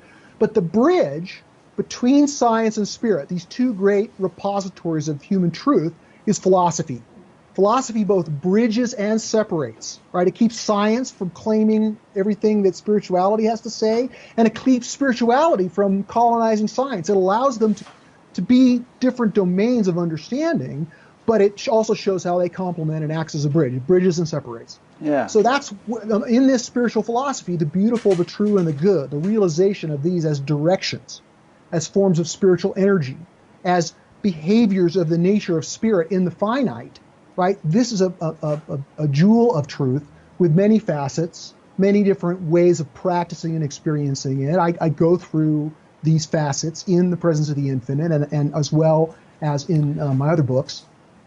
And so I would say that the practice of goodness, truth, and beauty, the practice of perfecting the universe of self, culture, and nature is one of the cornerstones of evolutionary spirituality and one of the paths, the philosophical paths, by which progressive spirituality can grow into a greater level of maturity and thereby provide better spiritual leadership for the society than it's currently providing.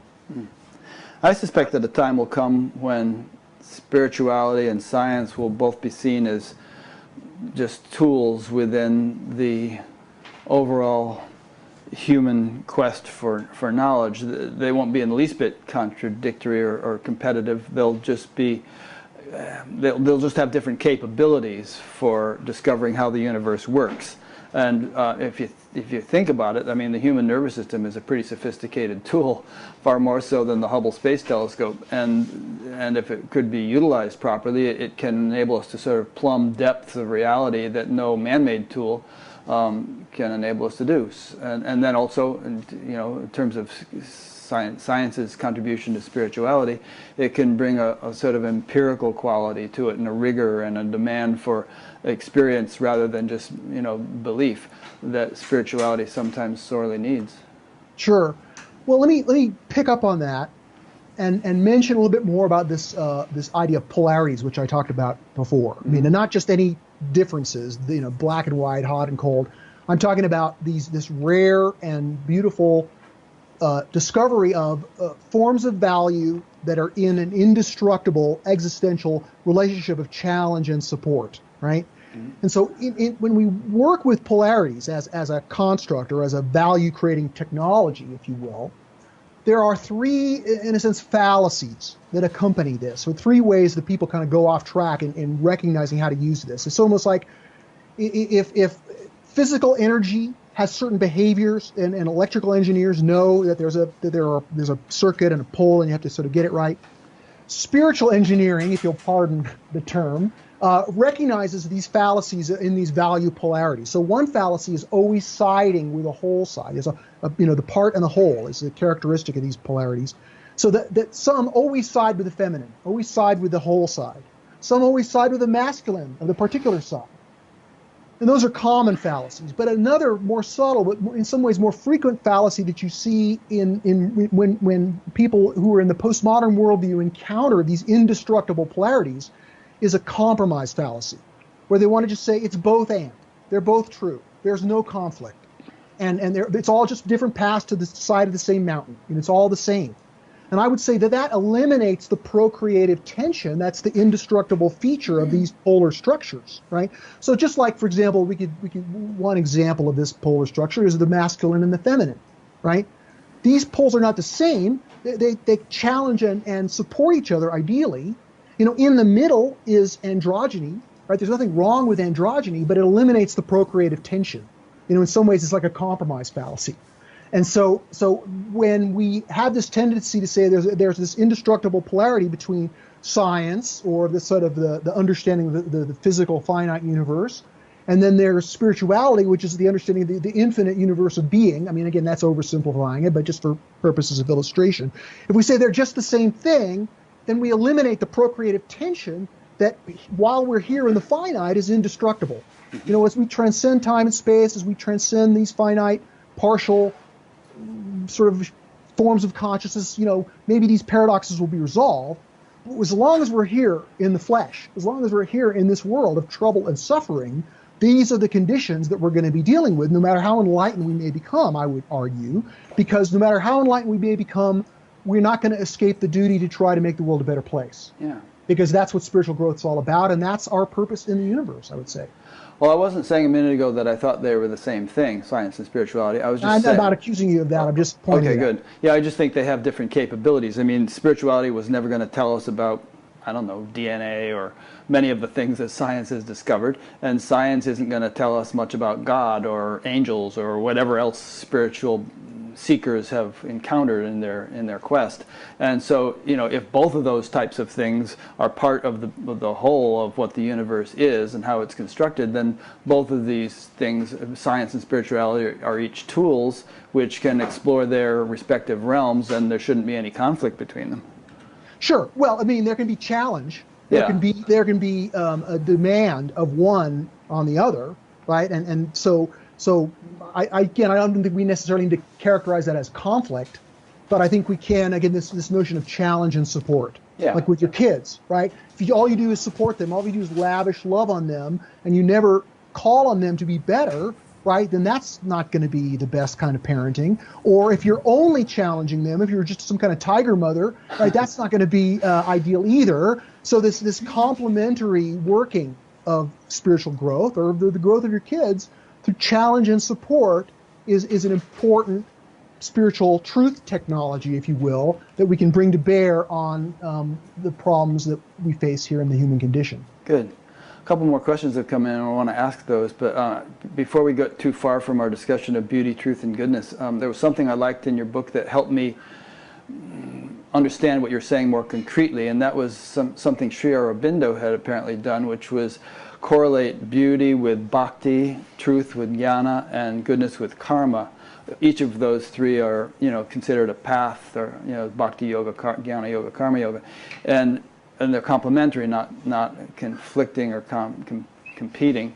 And like you were saying, for instance, there have been spiritual teachers who were heavy on the jnana side, but behaved reprehensibly. So they really didn't have it together on the, so they could expound truth brilliantly and write great books, but then they were debauchers and womanizers and behaving reprehensibly, so they didn't really have it together in the goodness department.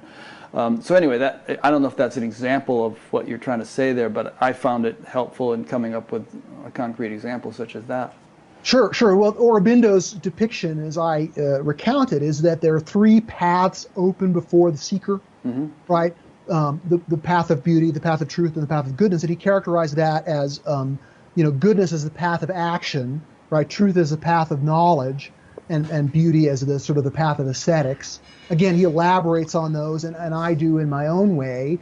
But these aren't, obviously mutually exclusive, right? Yeah. Ideally, one informs the other, and that the spiritual growth in its fullness involves some aspect of all three of these paths. Yep.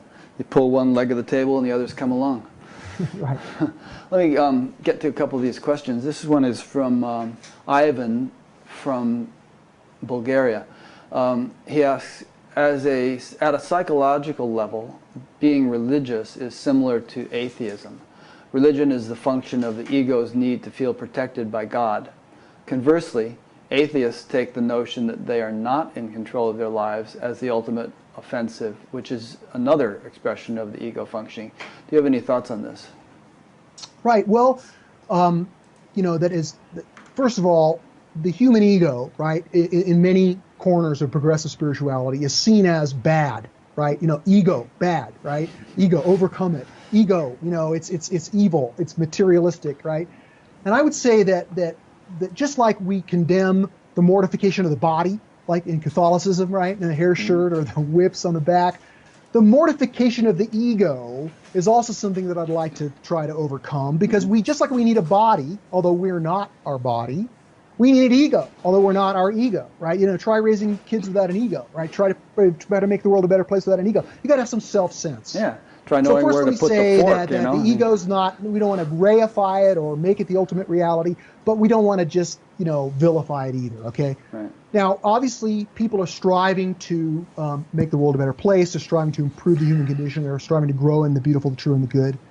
And the great world religions, right, that are now with us, it's important to see those as trying to solve problems in history, right? So the conditions of the pre-traditional, if you will, or before the civilizing influences of these world religions took hold in their respective cultures, there was chaos, there was warlords, there was no law, no government. It was crazy, violent, and brutish and short. And so religion comes along, and a big part of its focus is dealing with those problematic life conditions, right? So there's a lot of evolutionary scaffolding, if you will, a lot of negative things that we can see that are part of religion today that were originally constructed as ways of controlling this gnarly set of life conditions that the religions inherited when they first emerged, right? So that's a sort of existential human condition that's a step in our progress. We have to overcome that warring, craziness that exists before a civilization begins to create some container, right? So it's easy now that we've transcended those conditions to see the scaffolding that was once essential for dealing with those conditions as just pathologies or legacies, right? We can view that scaffolding, the negativity or the pathologies of religion. We can view it more sympathetically when we see it in a developmental perspective that sees that it was trying to deal with what came before. And now that most of us have transcended that religious worldview, we can understand that there's accomplishments of that religious worldview that we need to that are a foundation of our civilization. We can't just dissolve it. We can't just discredit it. We can't just throw it out. Right? We have to tease apart the dignities from the disasters, because the dignities are part of the structure of emergence that we need, and the disasters are the scaffolding that we now no longer need and we can remove. And that's an ongoing process, right? So religion is easy to vilify, but I would say that we're standing on its shoulders, and just like we want to honor our parents, we want to honor our cultural heritage, right? Same with atheism. Atheism is just like, not all religion is fundamentalist, right? The straw man characterization of it is that these are Bible-thumping, prejudiced people, but there's many people who are in this realm of that are they make meaning in the world through this religious lens. They are religionists, and they belong to these religions, and they believe in these religions, and they are loyal to these religions. They're not all fundamentalists, right? No. They're not all the straw man that we see, or the most negative aspects. Same with modernists, right? Practically all modernists are rational, and they want evidence, and they're skeptical. That's a part of modernist consciousness that's good, that we need. Now, there's a fundamentalism that develops, right, as a sort of eddy in the flow, and that's this subset of atheism. But that just like fundamentalists can't claim to represent all of religionists, atheists can't claim to represent all of modernity. Many modernists are too smart to fall for that kind of fundamentalism. And so it's a matter of appreciating what came before by recognizing that there's this duty of teasing apart the good from the bad is ongoing. It's like rinsing a glass, with the dish soap. You have to keep rinsing it and until it's finally cleaned out. And that's a process that occurs over history, and it's a process that we can begin to do now that we have this opportunity to make meaning from an integral perspective. Yeah. I think one thought to always entertain when we think about religions is that, to remember that party game where you whisper something in somebody's ear and they whisper it to the next and it goes around the room, and by the time it gets back to you, it's very different than what you originally whispered. I mean, these great religious leaders came out and got something going, but now, thousands of years have passed, and who knows what they originally said compared to what's being said now. The things get distorted over time. Administrators take over who are not mystics by nature, and and pedophiles get involved, and all kinds of crazy stuff happens that would make the founders of these religions, roll in their graves. So it's necessary to distinguish between religions as in their pure and emergent form, when their founders were alive, and what we have now. Sure. Let me add to that one of the ways that we can understand religion, or these sort of world religions, more sympathetically, is instead of just seeing them as structures that exist in this pre-modern traditional stage of consciousness and culture, we can see them as lines of development that grow up through the stages, right? So the founders of these religions were off the charts in terms of consciousness and culture, but it's clearly the cultural expression of these religions are mostly rooted in the traditional worldview, right? And if we see them as lines, we can see how they grow from the traditional worldview through the modernist worldview, through the postmodern worldview, and now they have these new shoots that are emerging in this new worldview, this postmodern or integral worldview. And so we can recognize that Christianity and Buddhism and Hinduism and Islam and Judaism and all the great world religions are not merely traditional, that there are some very awake people who still identify with these religions, but who are carrying forward these lines of spiritual development into these higher stages of consciousness and culture, and thereby they're informed by things like pluralistic acceptance and tolerance and recognizing the truth that everybody holds, and these very important accomplishments of, for example, postmodernism that make us more loving and inclusive and tolerant, pluralistic, open, accepting. These are things which we can see in postmodern versions of Christianity and Buddhism and Hinduism.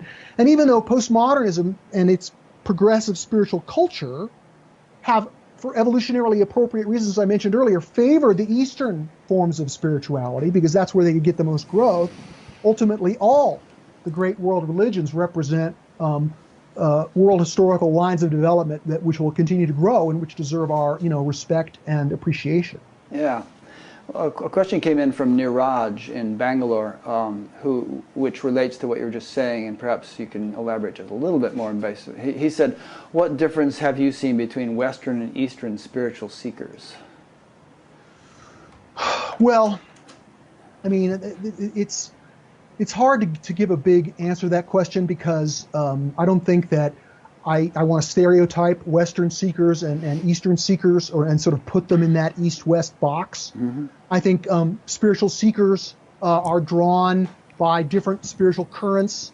I think that, so for example, people who are spiritual seekers in the Eastern tradition can nevertheless feel the pull of currents which have been more associated with the West, as we see, for example, with Thich Nhat Hanh, right? He's a Zen Buddhist, right? Zen is in some ways the most apophatic or the most sort of void committed version of Buddhism.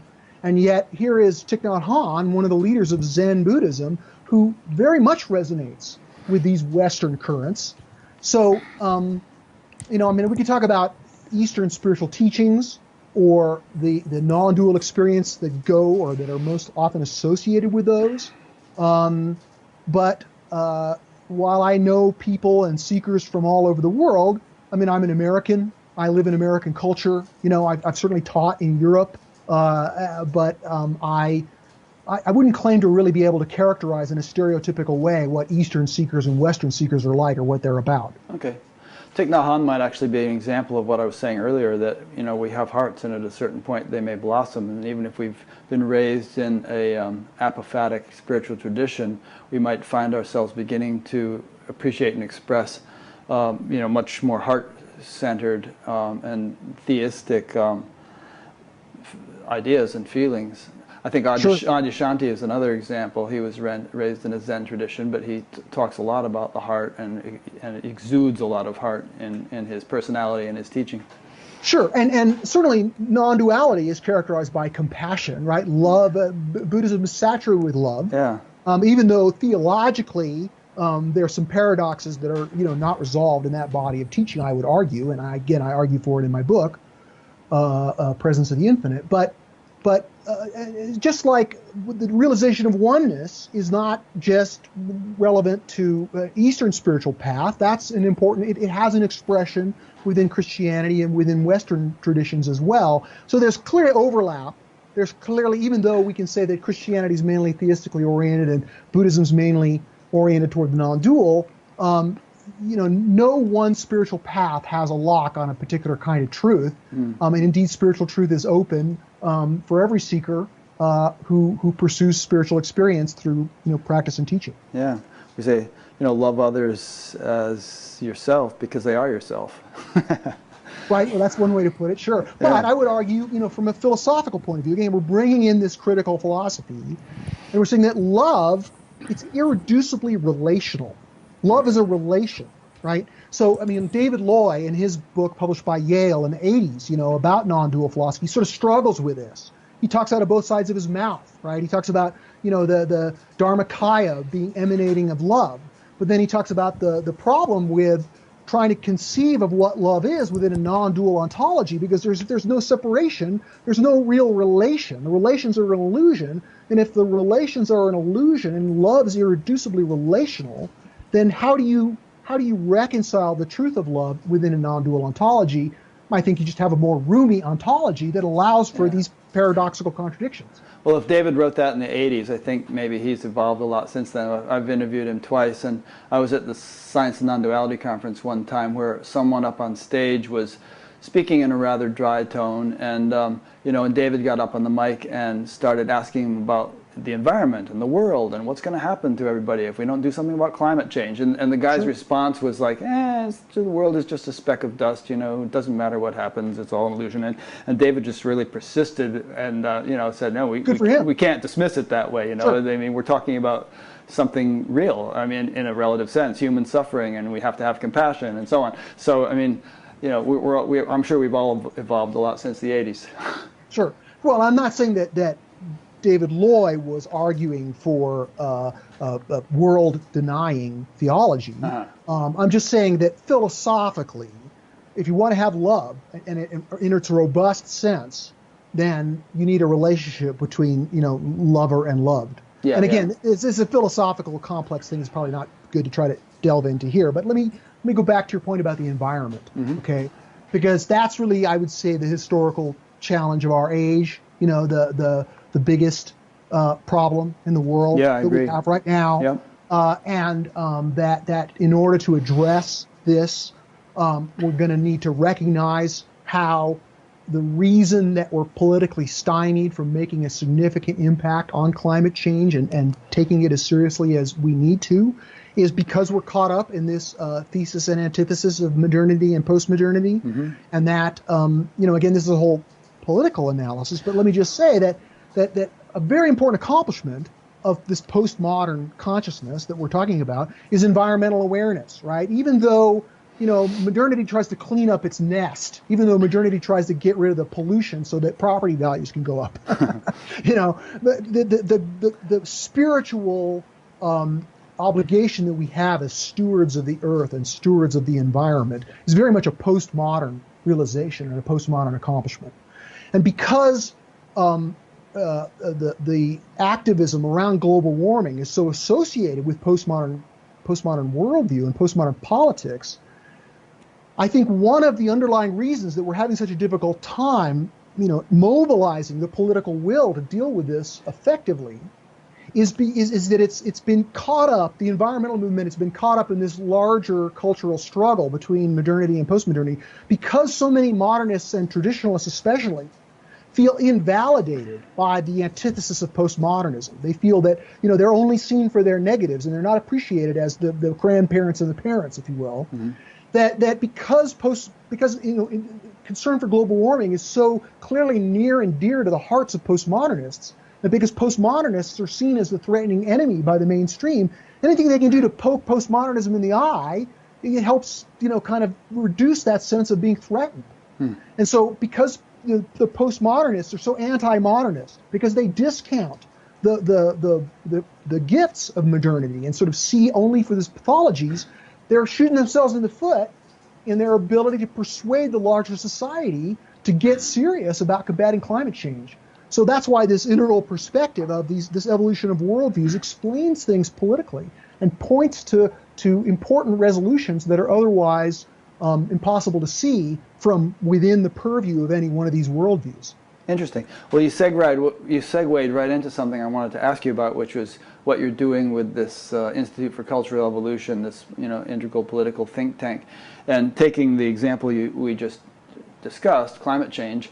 How can we move beyond this conflict between the modernists and postmodernists and actually do something about climate change? Sure. And there could be many other examples we might consider, but that's probably the most important one. Right. Well, this is in some ways the heart of the book that I'm working on now, that I'm working on for 2 years now. Oh, good. Sneak peek. Developmental Politics is the tentative title, and it's about a new view of politics that takes this integral perspective and applies it to politics, and recognizes that in order to solve these existential problems, we need to grow culturally, we need to mature, we need to grow into a better version of ourselves. And that involves this move from the antithesis to a synthesis. That involves a reconciliation, at least partially, of the conflict, the existential conflict between these three major worldviews: traditionalism, modernism, and postmodernism. In America, right, modernity is the majority worldview. About 50% of the American electorate make meaning or have loyalty to that reality frame. Traditionalism is about 30%. And this progressive postmodern worldview represents about 20%. I mean, it's growing. We see its political movement, for example, with the near success of Bernie Sanders. But it still remains, Trump and his election is, in a sense, a testimony to the impotency of the current political impotency of postmodernism. And this is actually an important transition trigger. So each one of these worldviews, right, there are many people who are content to live their lives within these worldviews and can have spiritual realization and perfect the universe and be perfectly good spiritual beings. This hierarchy of worldviews isn't necessarily a hierarchy of people, right? There are people who are much more spiritually awake within a traditional worldview than there are postmodernists who are jerks, right? So it's again, we can't necessarily think of this in a linear way, but nevertheless, these worldviews do grow in their inclusionary complexity. We can argue there are many important ways in the beautiful, the true, and the good in which these worldviews do represent authentic evolutionary progress. But there's a transition trigger. So if you're a traditionalist, there's an existential problem that goes with that can't be solved at the same level that created it. Einstein's famous rhetoric that some problems can't be solved at the same level thing that created them. Well, if you're a traditionalist, you live in a mythic worldview that's contradicted by science. And that's an existential problem that can't be solved. So a lot of people grow up in traditional households, they go to college, they get educated, and they say, I can't believe in the myth anymore because there's too many contradictions. That's a transition trigger. Likewise, modernity. People they succeed in modernity. They get status, they get material, they get wealth. And they look around and say, is this all there is? there's more to it, right? They don't want to go back to relying on religion for their existential meaning, but they can't find existential meaning entirely within the values of modernity, and that's a transition trigger to the wider spiritual view of postmodernism, right? People who postmodernists, again, this is a relatively new worldview, so the transition trigger is not as strong, but as postmodernism now, in our time, is reaching a kind of maturity, it's coming to sort of in its fullness, it's moving from, a synthesis to a thesis that calls forth another step. Its transition trigger is its relative political impotency. In other words, that postmodernists are screaming from the rooftops that we've got to do something about global warming. And we've got fires, and we've got crazy weather, we've got all this, in-your-face evidence of global warming and the urgency of it. And the spiritual implications of us ruining the planet with modernity are huge, right? So this is an urgent, dire, world historical, emergent problem that postmodernists can see, but they can't convince the rest of the society to get on board with the necessary changes and the necessary sacrifices that'll be necessary to adequately address this, emergent problem. Yeah, it's just a hoax perpetrated by the Chinese to gain economic advantage over it. What the hell? How come they can't? These are facts. How come they can't wake up to them? Well, the reason they can't wake up to them is that it's not a matter of fact, it's a matter of value. It's a matter of postmodernism being very threatening to everything that's come before. All of the accomplishments of modernity and traditionalism, those people who are making meaning and have loyalties to those worldviews can feel the threat to all of the great liberal values, right? The threat to all of the important accomplishments of freedom, of liberty that modernity has brought about. Postmodernism takes for granted. It's using those freedoms, but in some ways it doesn't respect them enough because it sees modernity only for its negatives, right? So it can't see, the world-changing, spiritually significant emergence of liberal values, which are very much modernist. So because these other people are threatened by postmodernism, the political programs of postmodernism are naturally resisted. And the major political programs of postmodernism are environmental and social justice. And while we're making some headway, environmentalism's kind of stuck. Even among center-left Democrats, they may give lip service to it. But when you see the list of the issues of the Democratic Party, they've done the focus groups. They know that people who are not postmodern resist that, for emotional reasons, for reasons that have to do with threats to their identity, not reasons that have to do with the facts of global warming. So this trigger of saying, look, in order to get the rest of the society to wake up to this huge existential threat, we actually have to include them in a way. We have to have a worldview and a set of values that doesn't just see them for their pathologies, but says, look, modernity is a very important accomplishment in the structure of emergence that is, in sacred in similar ways that nature is sacred. And we can't just sort of run roughshod over modernity or pretend that it's some kind of utility or that it's just greedy capitalism and we need to quash it.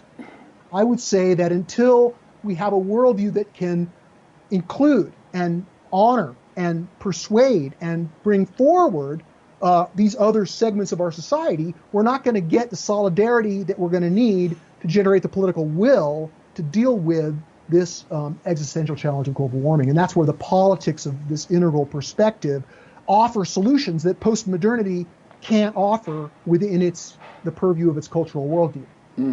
Seems to me that the consequences of global warming are becoming more and more severe, and I wonder if people can't be convinced through words whether the fires and the floods and the droughts and all the other things that are going to happen with the sea level rise and everything else might convince them in a more severe way. Well, I mean, certainly, if all of a sudden there's a tsunami that wipes out Seattle, right, or there's some, but I don't think we can wait or rely upon, the mounting evidence of it, because they're just like there's no rational argument that's going to convince Sam Harris, right? There's no rational argument that's going to take away the existential threat of postmodernism in the gut feelings of the voters of America.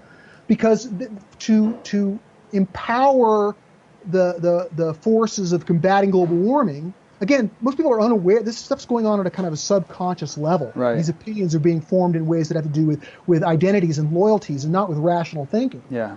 But until the threat of postmodernism itself is transcended, then and global warming is seen as not just a extreme left political football or an issue, then we're going to have these deep identity level barriers to building the political will to deal with it. So maybe the threats will wake people up, but I'd say that until we deal with these cultural issues, we're not going to get the adequate political will we need, which is a lot of political will. So putting on your most idealistic glasses, how would you see things evolving over the next 5, 10, 20 years?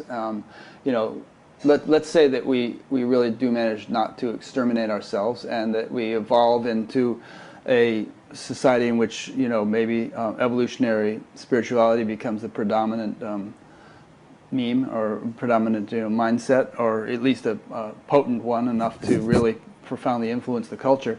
How would you see that sort of happening and evolving, and what some kind of specific, steps and types of politicians and whatnot would have to come along in order for that to be achieved? Sure. Well, let me say first that the way evolution occurs, it occurs in many ways, right? That is, there's both evolution that occurs within a worldview, an existing worldview, as it matures and accomplishes the things that it's focused on getting done.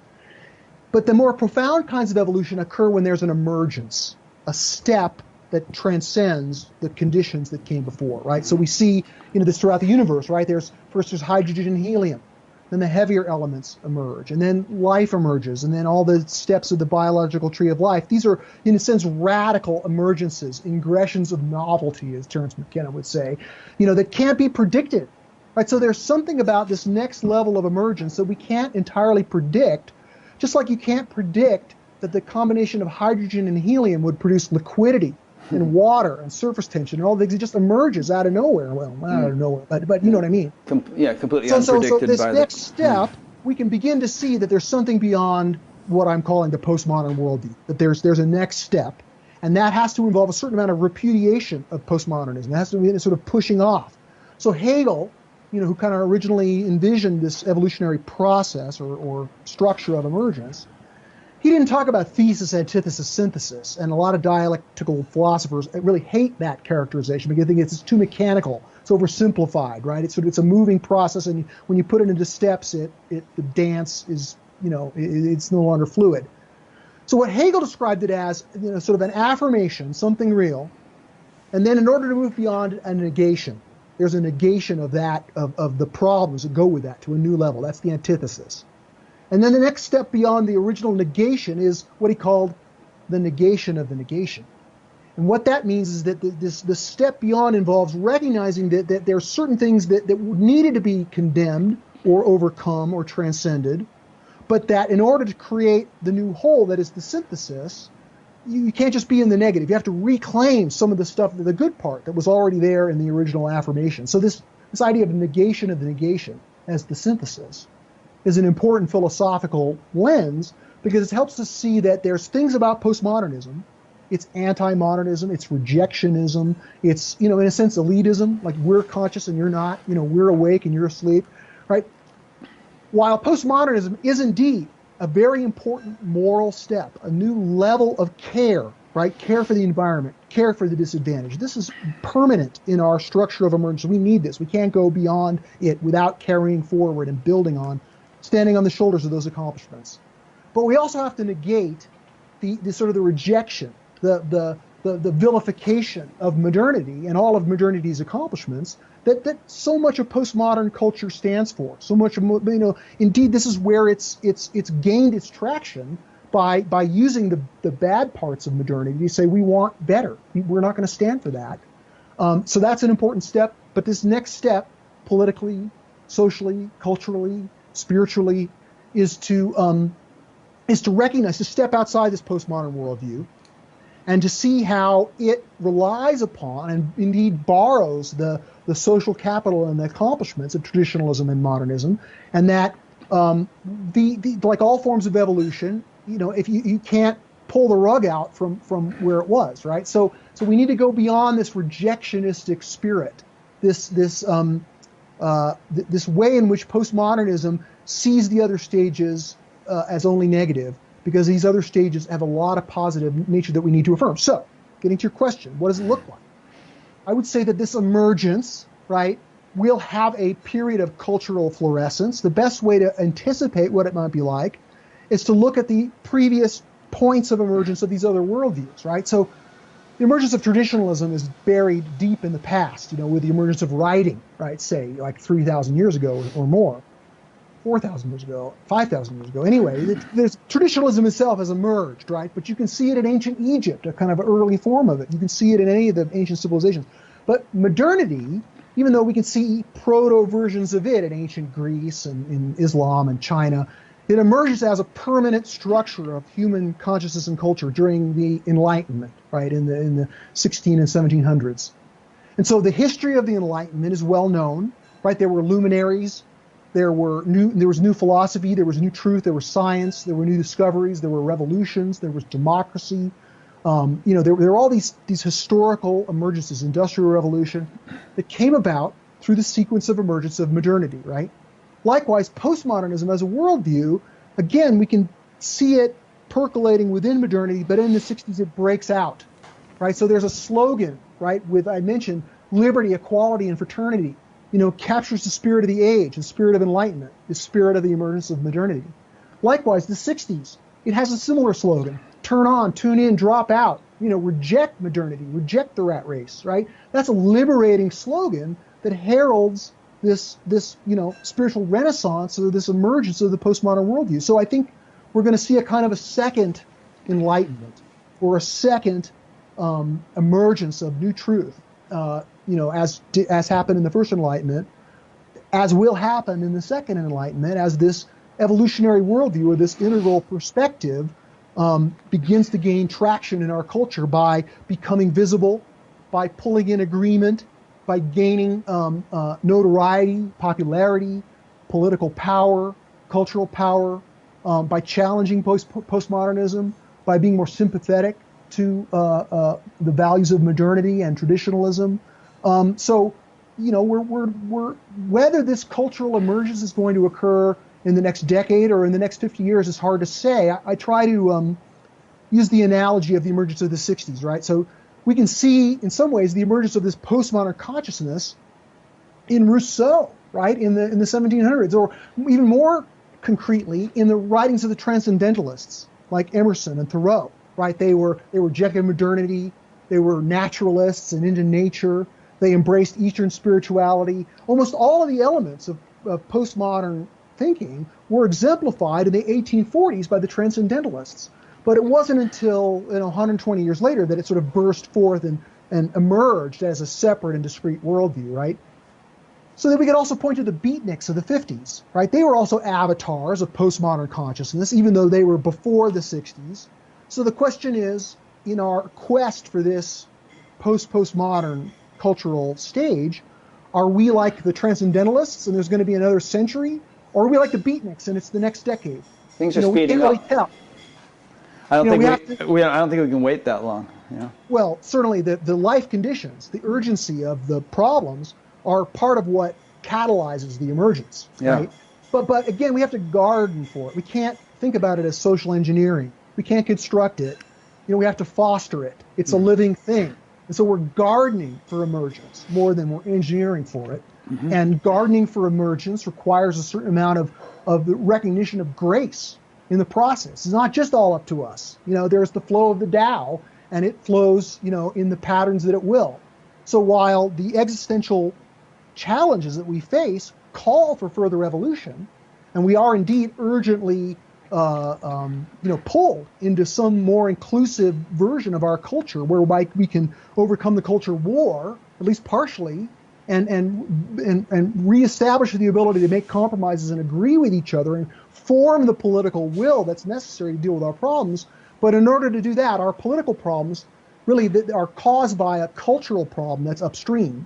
And the cultural problem is that we're in this situation where we need an emergence, right? But my optimism that this is going to happen is based on the pattern of evolution itself, right? So evolution, when it was first realized in the 19th century, was characterized as a process of differentiation followed by integration at a higher level, right? So that's where we are now.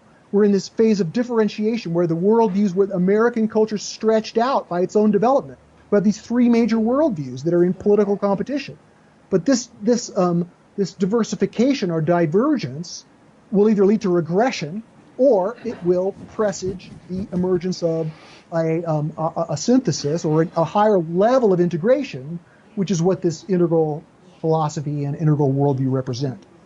Wow, that's great. Well,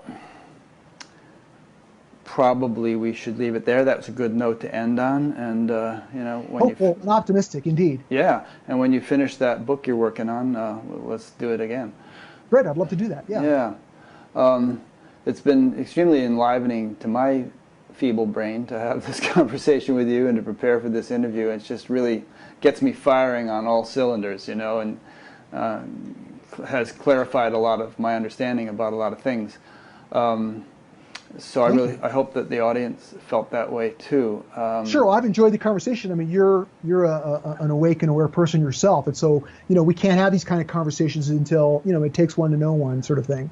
Yeah, and actually that reminds me of something I was going to add based on what you were just saying, which is that however this more ideal world might emerge, the most fundamental contribution we can make is to foster our own spiritual development, not in a selfish way, but as a sort of a foundation of everything else we might be doing to contribute to the world. But make sure that's being taken care of in an effective way, and then, like you said, grace will probably take care of it. In my estimation, the intelligence governing the universe is far vaster than we can realize. And in my own personal life, things have often turned out in ways that I couldn't have anticipated or predicted or engineered as ideally as they actually turned out to be. I would have gone off in some other direction, but nature or God or whatever had a better idea. Sure. Yeah. And let me just add that while we can affirm, and I affirm, that all things, in time work together for good, and that all suffering is redeemed. I also think that we need to feel the heat, both literally and figuratively, and we need to feel a sense of urgency and a sense of responsibility to do our part. We can't just sort of rely on God to take care of everything, because God has delegated some of that responsibility to us as agents of evolution. Yeah. And it's possible that we could screw things up and go backwards in a big way if we don't have a sense of urgency and a sense of responsibility to try to work for a better world. Yeah, God helps those who help themselves. and one thing that's not helpful, I think, is for people to despair, to feel like, the problems of the world are just too vast and we're screwed, we're not going to make it. I think that nature or God, again, I don't know what term we want to use, has a few tricks up its sleeve, and that if we do from our side, there's some spiritual teacher, I forget who it was, said, you take one step toward me and I'll take 1,000 steps toward you. And I think that could be said of the divine in general. It's like if we're doing our part, holding up our stick, to evoke a story from the Srimad Bhagavatam, where all these villagers. Well, let me just tell a story real quick, because it's do. Please. Yeah. So Indra was mad at Krishna for some reason. He was jealous because all the villagers were devoted to Krishna. So he made it rain and rain and rain, which is actually happening seriously in southern India right now. And so Krishna, to save the village, took some mountain and held it up with one hand as an umbrella. And the villagers, all after a while, they appreciated that, but they thought, he could strain his wrist or something holding this thing up all by himself. So they all picked up sticks and helped him hold up the mountain. And actually, they weren't really doing anything, but the effort, was meaningful. And moral support. Yeah.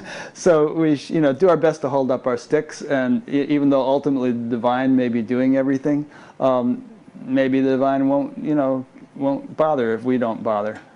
Right, that's what comes back to our discussion of free will at the beginning. Yeah. We're given free will, and to those who are given, much is expected. Yeah, good.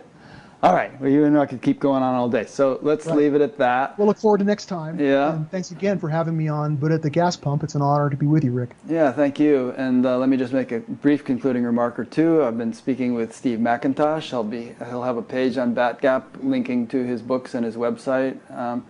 And this is part of an ongoing series. There have been hundreds previous to this, and check them out under the past interviews menu at batgap.com.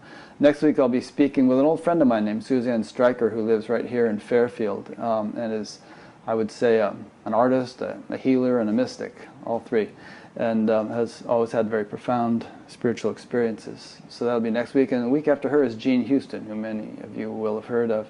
So anyway, stay tuned. If you'd like to be notified of future interviews, subscribe on YouTube, and they'll tell you about them. And also, subscribe on BatGap to the little email that I send out every week when I've posted a new one, and then you'll be notified. So, thanks for listening or watching, and we'll see you for the next one. Thanks, Steve. Thank you, Rick. Bye-bye. Bye.